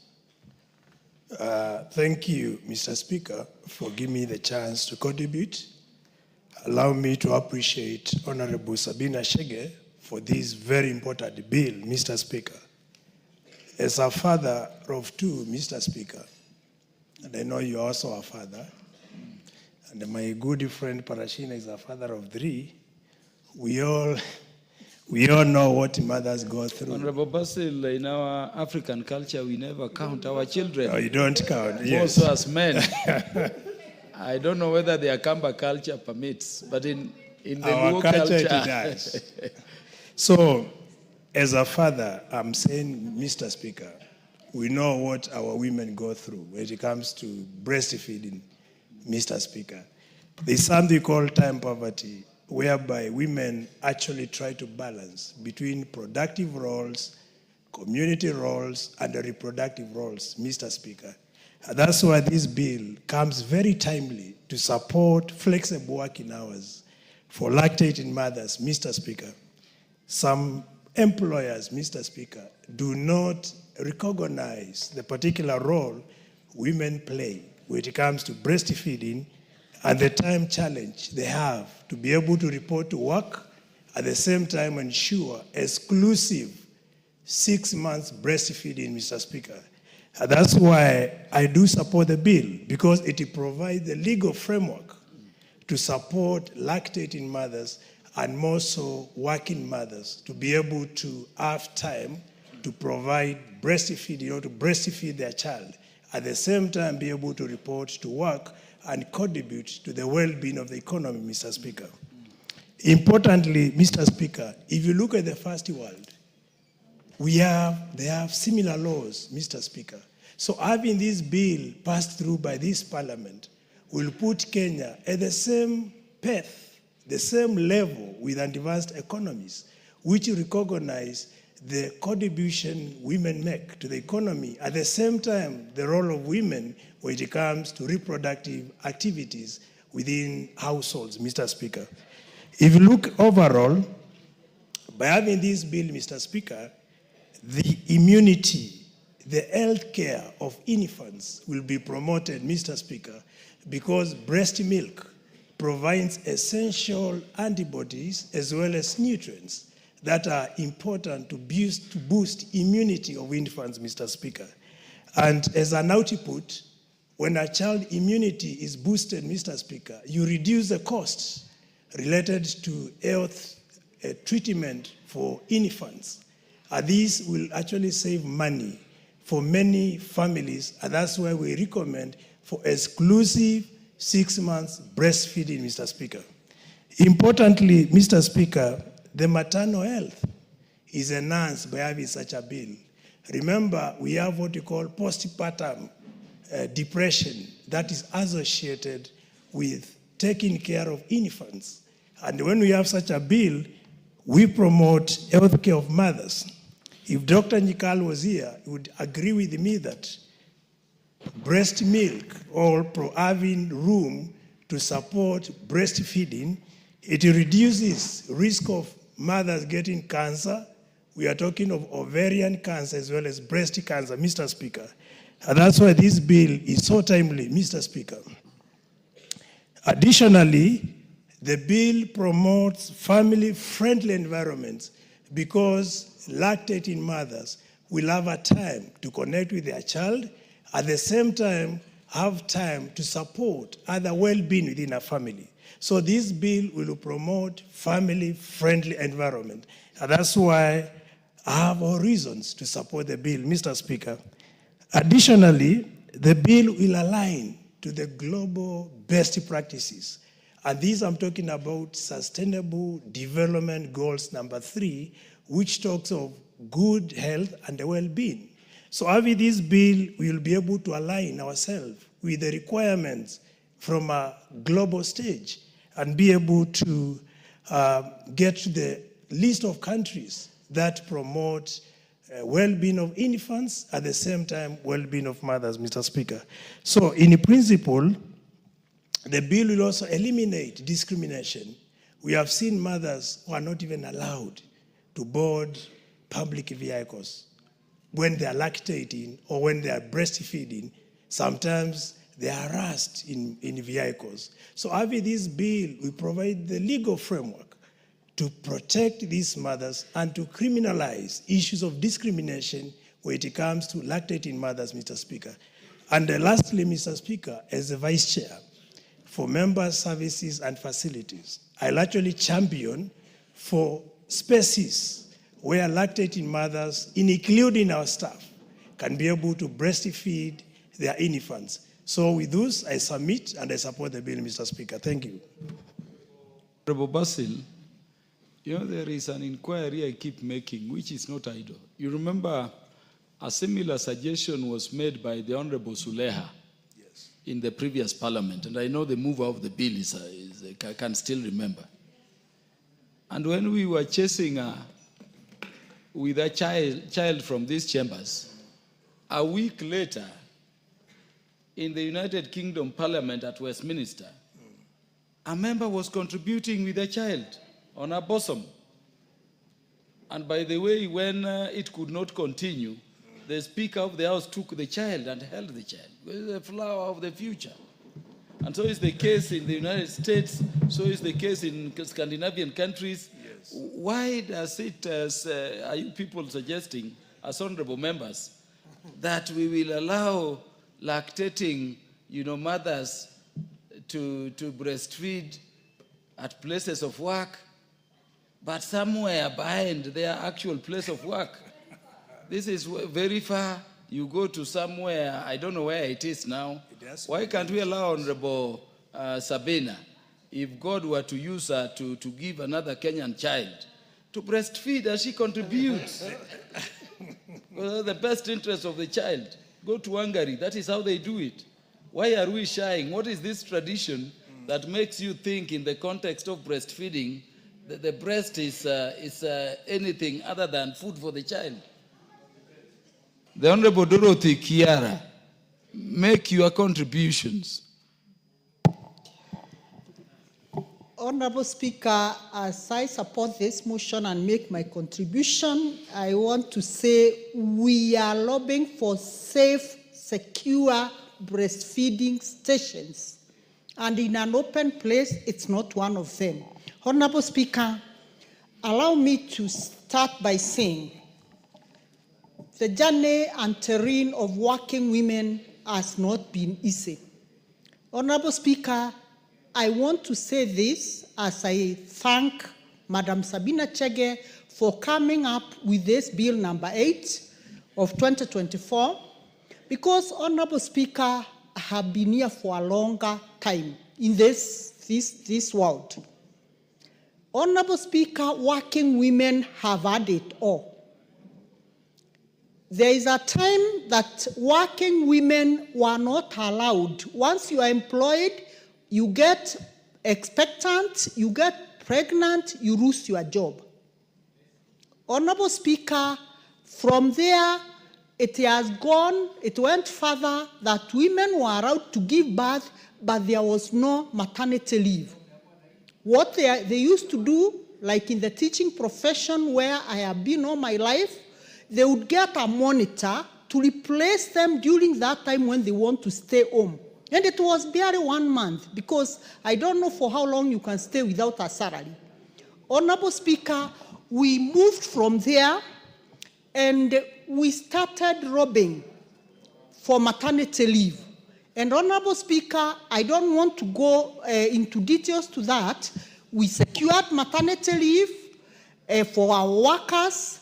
And today, Honorable Speaker, I want to take exception in the teaching fraternity under the reign of Dr. Nancy Macharia, where the women teachers were able to garner 4 months maternity leave. That is 120 days. That is the long they stay with their babies at home. And on top of that, we too went ahead and lobbied for the men. If you give birth, a man can be able to get paternity leave for 2 weeks. Because, Honorable Speaker, the emotional attachment of a newborn baby to both the mother and the father is equally very critical. Honorable Speaker, today we are looking at a bill that we are all supporting. And I have gotten word that it is not the first time that this bill is coming before this House. And Honorable Speaker, today it is my prayer that we are not going to bring this bill and somewhere along the way we just keep it in the shelves and it disappears in the periphery. I want to trust that today it will be the turning point that we will be able to actualize this bill once it becomes law. But before then, Honorable Speaker, a lot has been said by my previous speakers. We know the World Health Organization's recommendation is that every newborn child must be breastfed for 6 months exclusively, without a break, and without taking any other food, because breast milk has been found to have all the nutrients that will support the physical, mental, emotional growth of a child. And it is normally said that those children who breastfeed exclusively very well, even they live long, even at old age. Even the old age diseases that come along, maybe bones and other issues, they arise because somewhere along the way, this child was not fed well exclusively for the 6 months. Honorable Speaker, we are saying this, and it's very unfortunate that some of the children don't make it because mothers, unfortunately, some find themselves not there to breastfeed the children. As we go giving birth, we lose mothers. It is not a secret. And we are not saying those children don't grow. They also grow. But we are now today insisting that those mothers who are able to see their children, let those children have an opportunity of being fed, breastfed for these 6 months. Honorable Speaker, I want to make a few proposals, Honorable Speaker, because this recommendation, this bill is recommending several things that must be done. And as we wait for it to be assented to law, there are several things that we can be making even at our level. What does it take to have a breastfeeding station, even, for example, in our schools, Honorable Speaker? We know the National Government Constituency Development Fund is doing a lot in our schools. You build classrooms, you are building laboratories, you are building administration blocks. Honorable Speaker, let us action, even before anything else, that when you are doing the administration block, just carve a small room so that you put it aside there and say, this is a breastfeeding station.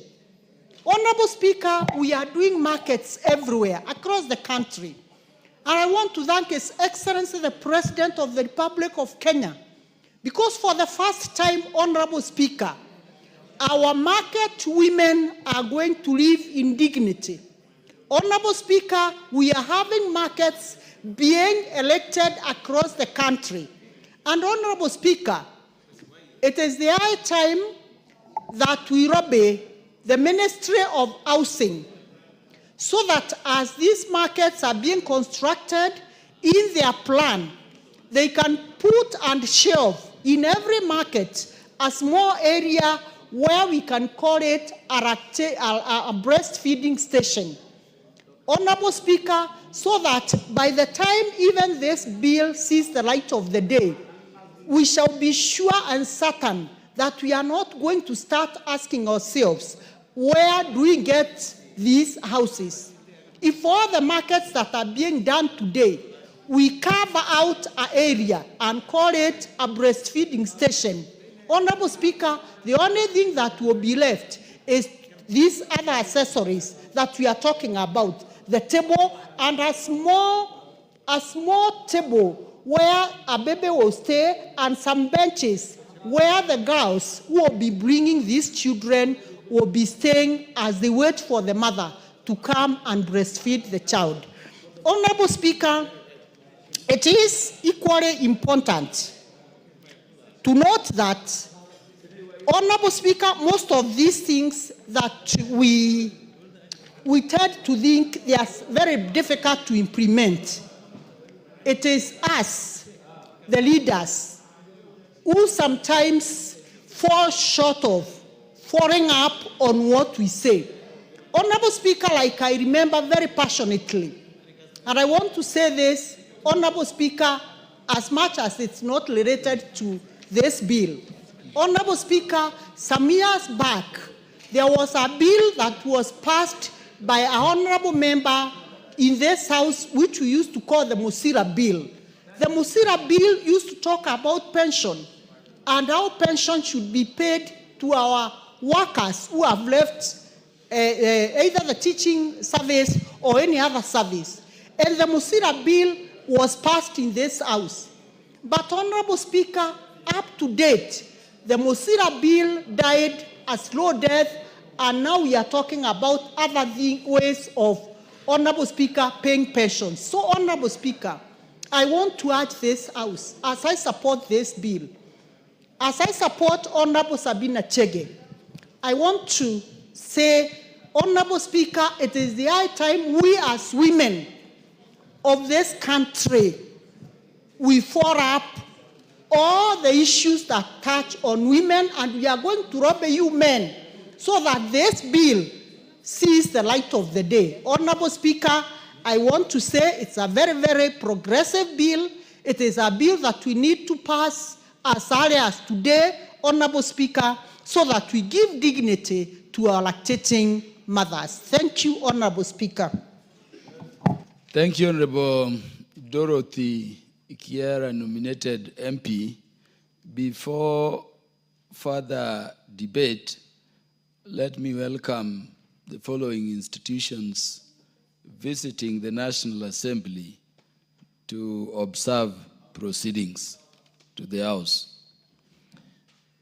We have in the public gallery students and teachers from the following institutions. One is Utithi Primary School in Kibwezi East Constituency, Makueni County.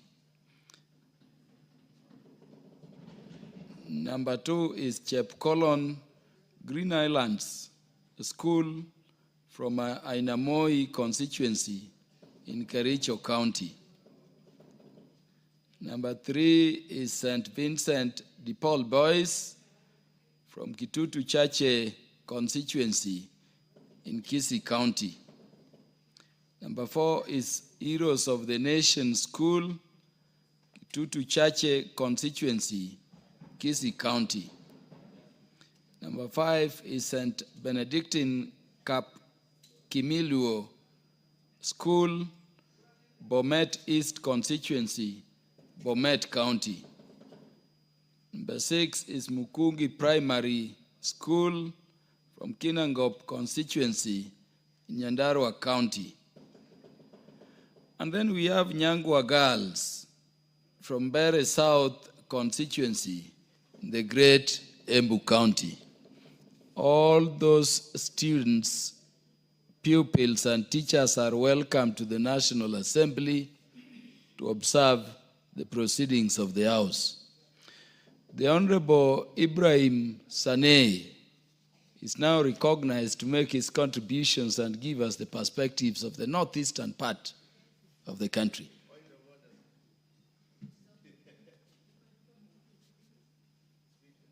There can be no point of order. The Speaker has only recognized Honorable Saneh. Pardon? What is out of order, Honorable Orero?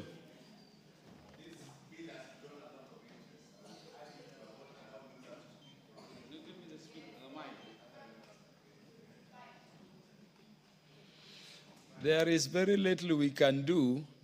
That motion on the Borero having not been moved at the beginning when the bill was proposed for debate.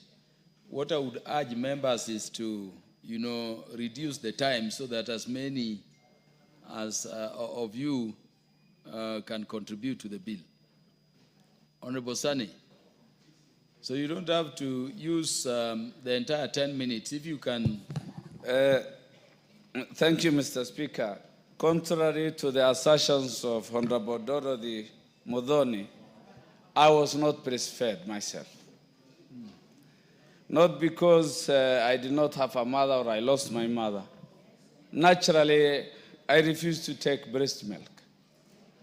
And so is my firstborn. He did not take breast milk. And we are doing well. She made an assertion that those who don't breastfeed may not live long. I want to live as long as 100 years. And in as much as I support this motion, I know breast milk is of great importance to both the child and the mother. It offers giving designated places to mothers who are working, gives them that flexibility and work arrangement that is friendly to them so that they can bond and feed their infants. It is important to both the mother and the child in terms of guaranteeing the health of their child, optimizing nutrition, and improving their greater health, Mr. Speaker. It reduces absenteeism at work. Most female workers will be available if such designated places are availed. It increases employee trust, loyalty, and productivity by female workers, Mr. Speaker, meaning there will be low staff turnover, especially for the female workers, Mr. Speaker. It reduces health costs if the converse would have happened, meaning if we wouldn't breastfeed our children, there would have been bigger costs in making sure that our children are healthier. There is also a positive public image on the part of bringing children and mothers closer at the workplace. It means we will be a nation that cares for its women and their children, Mr. Speaker. It will reduce stress. Mothers are assured that their youngsters are always close by, making sure that they work in a very less stressful environment, Mr. Speaker. There will be better work-life integration. When you will have home and work close by, it means there will be closer integration and job satisfaction shall be increased. However, I have a thinking that there is a paternity health within our law. I mean paternity leave that's allowed within the law. A 4-month paternity leave.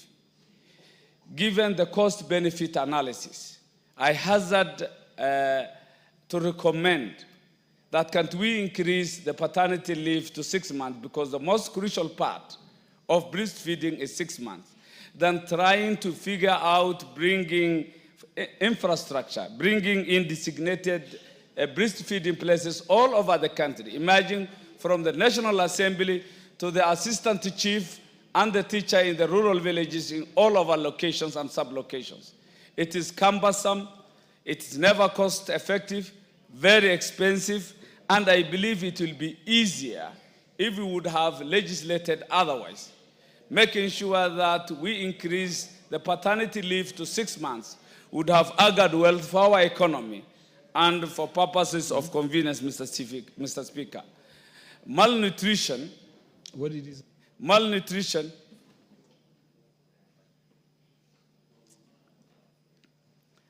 my fear, Mr. Speaker, my fear, in as much as I positively support this motion, Mr. Speaker, you may not be listening. Mr. Speaker, I wish to have your ear. Consulting. Yeah, thank you. On what you mentioned, did you say 6 months paternity, or you meant 6 months? Maternity leave. Maternity leave. Or you meant both? Not really, maternity. Okay, maternity. So that mothers can have at least the requisite 6 months exclusively to breastfeed their infants. Then proposing infrastructure, designated areas from Nairobi, from the National Assembly to the village. We have female working teachers, female chiefs. You can imagine the cost. If you can do a little bit of cost-benefit analysis, I propose that we increase the maternity leave so that we can reduce the cost. Our economy is not doing well. We may look a bit Western. We may be a bit impracticable insofar as the implementation of this motion is concerned. I further believe if this goes through, in as much as I support breastfeeding, Mr. Speaker, the next step will be bringing in nurses into the same designated places. So you can imagine, if we are to think forward progressively, we will ask for more, and we need them. And this brings the question, where is malnutrition pronounced in this country, Mr. Speaker? Is it in the National Assembly? Is it in Nairobi urban centers? Malnutrition is in the ASALs, where breastfeeding would have been crucial. We should think at least novel, so that whatever we legislate has some sense, some practicability, some touch, so that we don't just legislate in vanity, but legislate from a practical perspective. I support this motion. It is great. Its importance cannot be gainsaid. However, let us think twice. Must we just put everything on paper in the name of legislation? Can we just do it in a simpler way, without much ado? I support, but with major variations. Thank you. The Honorable Naisula Lesuda will have the mic before the Honorable Charles Ngosia because of the subject matter and on gender considerations.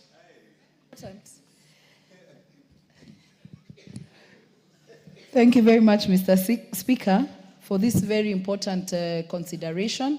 Honorable Naisula, I'm reminded to welcome a number of institutions visiting the House.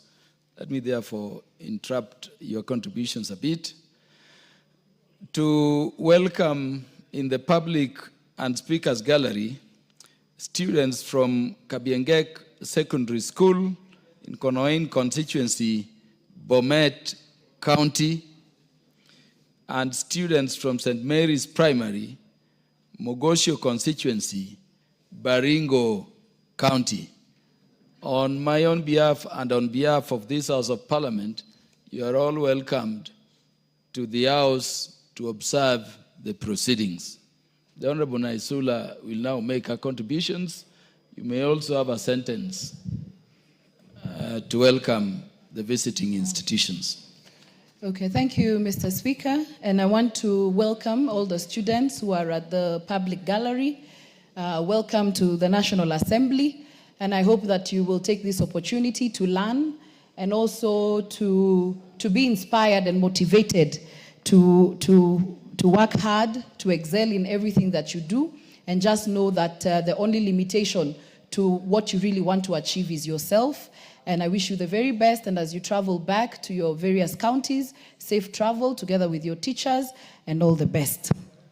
Now, Mr. Speaker, thank you very much for this opportunity, for giving me to contribute to this very important bill, the Breastfeeding Mothers Bill 2024 by Honorable Sabina Chege. And I must say I even like the title of the bill, Breastfeeding Mothers. There's no trying to make it anything else. It is just breastfeeding mothers, Mr. Speaker. And so I want to congratulate her. And from the onset, I want to say that I have realized that most of us in Parliament, and even those, let's say, who are movie script writers and all that, it is through your experiences. If you're very passionate about something, it is most likely the experiences that you have gone through that shape the ideas or what you'd really want to move. And so that is why you see sometimes when someone has a bill or a motion, they are very, very passionate about it, especially if it is through experience. That is what has pushed you towards it. And so I know that Honorable Sabina Chege got one of her children in this parliament, when she was a member in this parliament. And I'm sure that has influenced her thinking about not just herself, but other mothers, Mr. Speaker. Personally, my two children, Enzi and Zuri, I got them while in this parliament. And I must say that there are some things that have been made easier, or have made it easier for me to come back to work. Actually, if you think, or someone just thinks I got the second one is just turning 2 this month, you might not think it is true. But it is because also in Parliament I have received the necessary support that I needed as a breastfeeding mother. Mr. Speaker, I know that as a parliament we have come from far, and I'm just sharing these experiences so that even as we think about other areas, even as parliament we have come from very, very far, Mr. Speaker. Honorable Sarah Korere also got a child in this parliament, and she used to sneak in. The baby used to be brought to parliament, Mr. Speaker, because we had nowhere for her to breastfeed her child. And so the baby used to be brought to parliament, and she used to go to the car park to breastfeed in the car. And you know, it's a whole army thing, you know, it's a whole business to breastfeed. It's not as easy as you just think, that is just give the baby the breast and that's it. It's a whole, you need to cover the baby, to do a lot of things. And so you can imagine in the car and how squeezed it is, and you have to chase the driver away and the bodyguard and park, I don't know, facing where, so that the tint is enough. I mean, it was really uncomfortable for her. I know of mothers in other institutions where they have to do it in the toilet, because that is the only place. I mean, where else in the office can you breastfeed? They go to the toilet or the kitchen. If there's a kitchenette in the workplace, they go and breastfeed there. And thank you for the look on your face. That is what is happening in the workplaces, Mr. Speaker, of our mothers who have children at work. And the other thing is that, so for many of us, after the 3rd month, we come back to work. And so what do? We have to pump breast milk and leave at home and put in a freezer. And actually, breast milk can stay in a freezer for over a year, and it's going to be okay. And so you're in the middle of breastfeeding and pumping and all that, Mr. Speaker. And so you can imagine a mother who has to pump the milk so that she goes with the milk back home, and she's pumping in a toilet or in a kitchenette at workplace, Mr. Speaker. So we're even risking the health of that child and also even of the mother, because their immunity is not yet fully in place, Mr. Speaker. And so this bill, I had Honorable from Mandera, not Mandera, but from Wajir, Sane, saying that this is going to be costly. There is nothing costly about dedicating one room in your workplace to be a place where mothers can breastfeed or comfortably pump milk. When you look at the cost net, finally, where you have a happy mother, she's happy at work, she will deliver more. If you look at the cost benefit, if the child maybe is brought to work and she can be able to breastfeed, we'll also have a healthy nation, because the child will be able to be breastfed and also ensure that the child is happy. And so I don't know why when we think about social issues, we quickly think about the cost and the expenses, while not thinking the net benefit of it finally for those mothers and children, Mr. Speaker. So Parliament did a good thing. We now have a place where you can breastfeed your child. Also, in the new building, I think there's a creche. Initially, the men informally used to tell us, the women, please stop bringing a creche to Parliament, because our wives will be telling us to come with the children as they also do other errands. And the men don't want to come with their children to Parliament. They want to be able to pass by somewhere else later and not have to drop the children at home. But having said that, the Parliamentary Service Commission ensured that now we have a creche. And I must say, I visited Safaricom creche. You know, where now you come, a creche is different from the breastfeeding room. I know why you're laughing. I don't know whether you are one of the men who did not want us to have a creche. And just so that if your wives are watching at home, we now have a creche. Your husbands can come with their children to Parliament. Yes, Speaker. Your Speaker is the greatest advocate for breastfeeding. In fact, if you remember the last Parliament when Honorable Sulea was at the forefront in moving it, and remember that day she sneaked the house up to somewhere there, and the sergeants were chasing away with the child.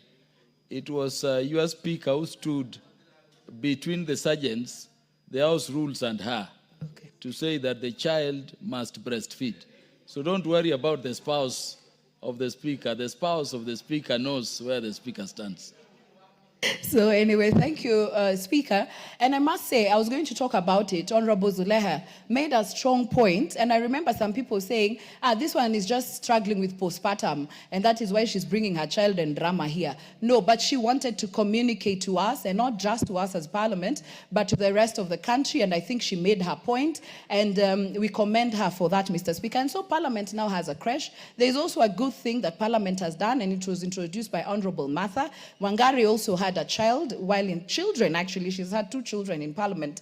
And so Honorable Martha pushed that for 1 year, as members of parliament, women who get their children while in parliament, they are allowed to travel locally when we have assignments with a nanny and one child, and the nanny and a child, because it is unfair that the rest of the members continue with their work, but just because you have a child, because it's not a sickness, it's not an ailment, it's just natural. I mean, it's the most beautiful thing to bring a child to this world. And so Parliament has done very well that they've supported us. I've not been able to miss a lot of my work, committee work, when we have to go out in the field. I have been able to work with my nanny and also the child. And also it's just a beautiful experience that you work during the day. I can sneak in and go and be with the child and bond with the baby, Mr. Speaker. The only thing that we might want to implore the Parliamentary Service Commission is that let's not just make it the local work and local travels, but even when we have assignments sometimes out of the country, we can just consider it for a year, so that also the women, the mothers who are breastfeeding in Parliament, Mr. Speaker, do not miss on their assignment outside the country just for a year. And at any given time, Mr. Speaker, there can only be one lady or two who are expectant or who are breastfeeding in Parliament, Mr. Speaker. And so I wanted to commend Parliament, the Parliamentary Service Commission led by the Speaker, and also the clerk for facilitating and enabling the mothers in this House have these opportunities, but also to urge all other institutions from the top level, even if it's at the chief level, Mr. Speaker, that even a mother who has a complaint wants to go and see the chief. I don't have to leave my child at home. I can come with the baby as I'm on the queue waiting to see the chief, and I want to breastfeed. Let there be a small room where a mother can go in and breastfeed. And so I'm not just talking so that it's not a matter of the privileged. It's not supposed to be, in Parliament and all the top offices. It should be to the lowest office, Mr. Speaker, that we see it. I see some churches, they do very well. If you go to Nairobi, I think if you go to NPC and others, even in church, there is a place where it's soundproof. They allow the children, so that even as the children cry, you don't miss the service and you can breastfeed comfortably in that room. And so I think that is something that should happen across board and across all aspects and all areas. So thank you very much, Mr. Speaker. I support and commend Honorable Sabina for this very important bill. I know Honorable Charles Ngusia agrees the Speaker decided right to allow you to speak before him, because those experiences are deep. Before you give Honorable Charles Ngusia the mic, let me welcome a number of institutions in both the public gallery and the Speaker's gallery who are visiting the House to observe proceedings. What is happening in the mountain, the Honorable Kagombe? The mountain is very loud in Parliament today. What is happening? Yeah, so let me welcome students and pupils and their teachers from Gatue Primary School in Kirinyaga Central constituency, the Great Kirinyaga County. And then students and pupils from Al-Huda Muslims Primary School, Kajiado Central constituency, Kajiado County. Both institutions are welcome to the National Assembly to observe proceedings. The Honorable Charles Ngusia will now speak. Thank you, Mr. Speaker, for this opportunity. Indeed, it's a good time to bring this motion, because I have observed this week is one of the busiest. Children are visiting from all over the country, and I would like to take this opportunity to welcome them to the National Assembly.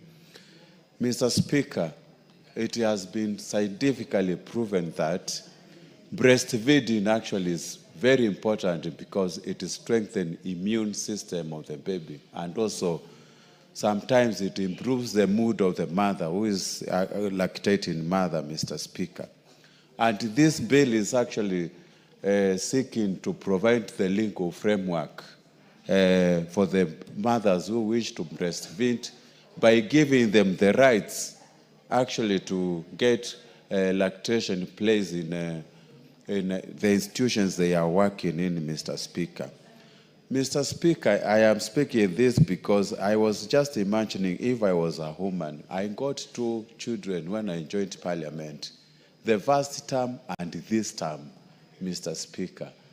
And I was just imagining if I was a woman lactating, it would be a very difficult circumstances for me. But I would like to salute women all over the world. Women, congratulations. We love you, we respect you, we adore you, and we cherish you forever because of what you do to our society.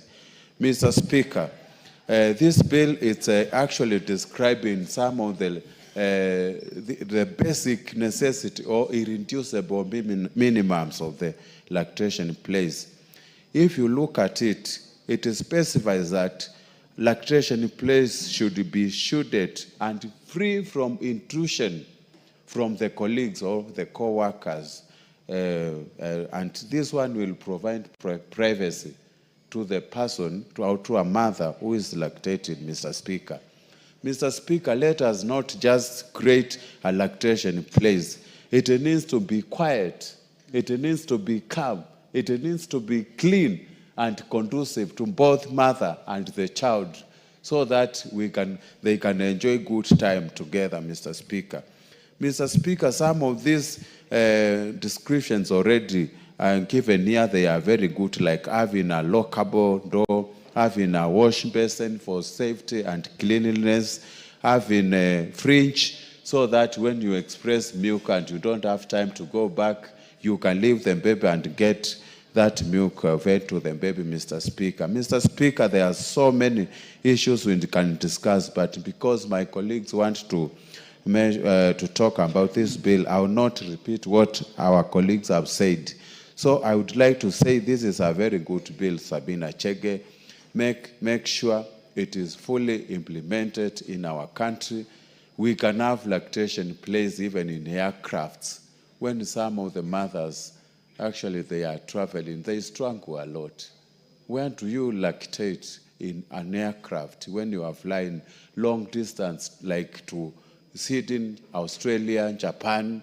Maybe we can extend it to the transport industry, and we will have lactating mothers enjoying their time with their baby. With those few remarks, I salute you for bringing this motion, and I fully support it. Thank you, Mr. Speaker. The Honorable Peter Orero is now recognized to speak and put this also in the context of education. Thank you, Mr. Speaker. I think this is one of the bills that has made me really wait even when lunchtime is almost, because it is affecting all of us. When I look at you, Mr. Speaker, you look like somebody who was breastfed for 2 years. When I look at your chest, because we believe in our culture that a man who was breastfed well, you recognize him by the size of the chest and also the level of intelligence. Because lactation in our culture a long time, it acted also as a family planning. If you look at your family, you will realize that people were born after 2 years. Because our mothers used to breastfeed for at least 2 years. I would have wished that we put a rider on that bill, that we have compulsory lactation for mothers, not just for 6 months, but at least for 1 year, so that we have what is called early good mental development. And during lactation, if Dr. Nikal was here, would tell you that it inhibits certain hormones which allows for pregnancies and controls estrogen and those kind of hormones. So we need to encourage lactation.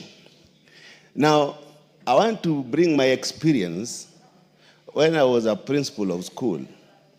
And today I can confess that during my tenure, all the mothers who gave birth, they were expected to come back after 3 months, but I used to give them even after 1 year. And if they were in my department, I will redistribute their lessons and make sure that when the mothers come back to school, they are ready to teach and impart knowledge to our children. I am looking for a time when even the Teachers Service Commission will give teachers who are mothers in this country, not just 3 months. You can imagine if you have had a cesarean and you have given birth and you are wanted back to class within 3 months, even when you have not healed. And some of our people will even interdict our lady teachers because of not reporting, yet they know that they have small kids. We need as a country that we respect mothers because all of us are products of mothers. Now, this bill has come at the right time. Now, we have what is called daycare centers. I wish that the NGCDF allows the committees, the CDF committees, to be able to build daycare centers for the young girls who have given birth and they want to still go to colleges, and all the TVET centers to have daycare centers so that we encourage young mothers who can carry their children, live at daycare centers within the institution, go on with their education, and later on, if they so wish, to go and breastfeed. Now, this should also be a rider in this bill. I want to say that this bill should be supported by all of us, and not necessarily these centers to be brought next to the working places. I support that the mothers should be allowed to breastfeed even within the chambers, just like other countries allow, so that our mothers also who are legislators are respected and are allowed to do breastfeeding where they work. And because of time, I want to thank you, Mr. Speaker, for allowing me to contribute to this very important motion. Thank you, Mr. Speaker.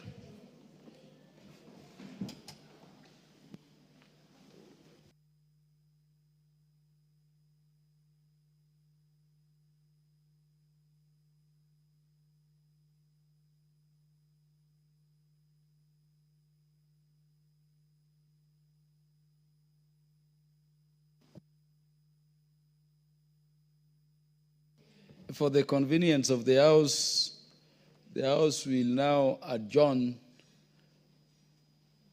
to go and prepare for the afternoon session. We are standing, honorable members.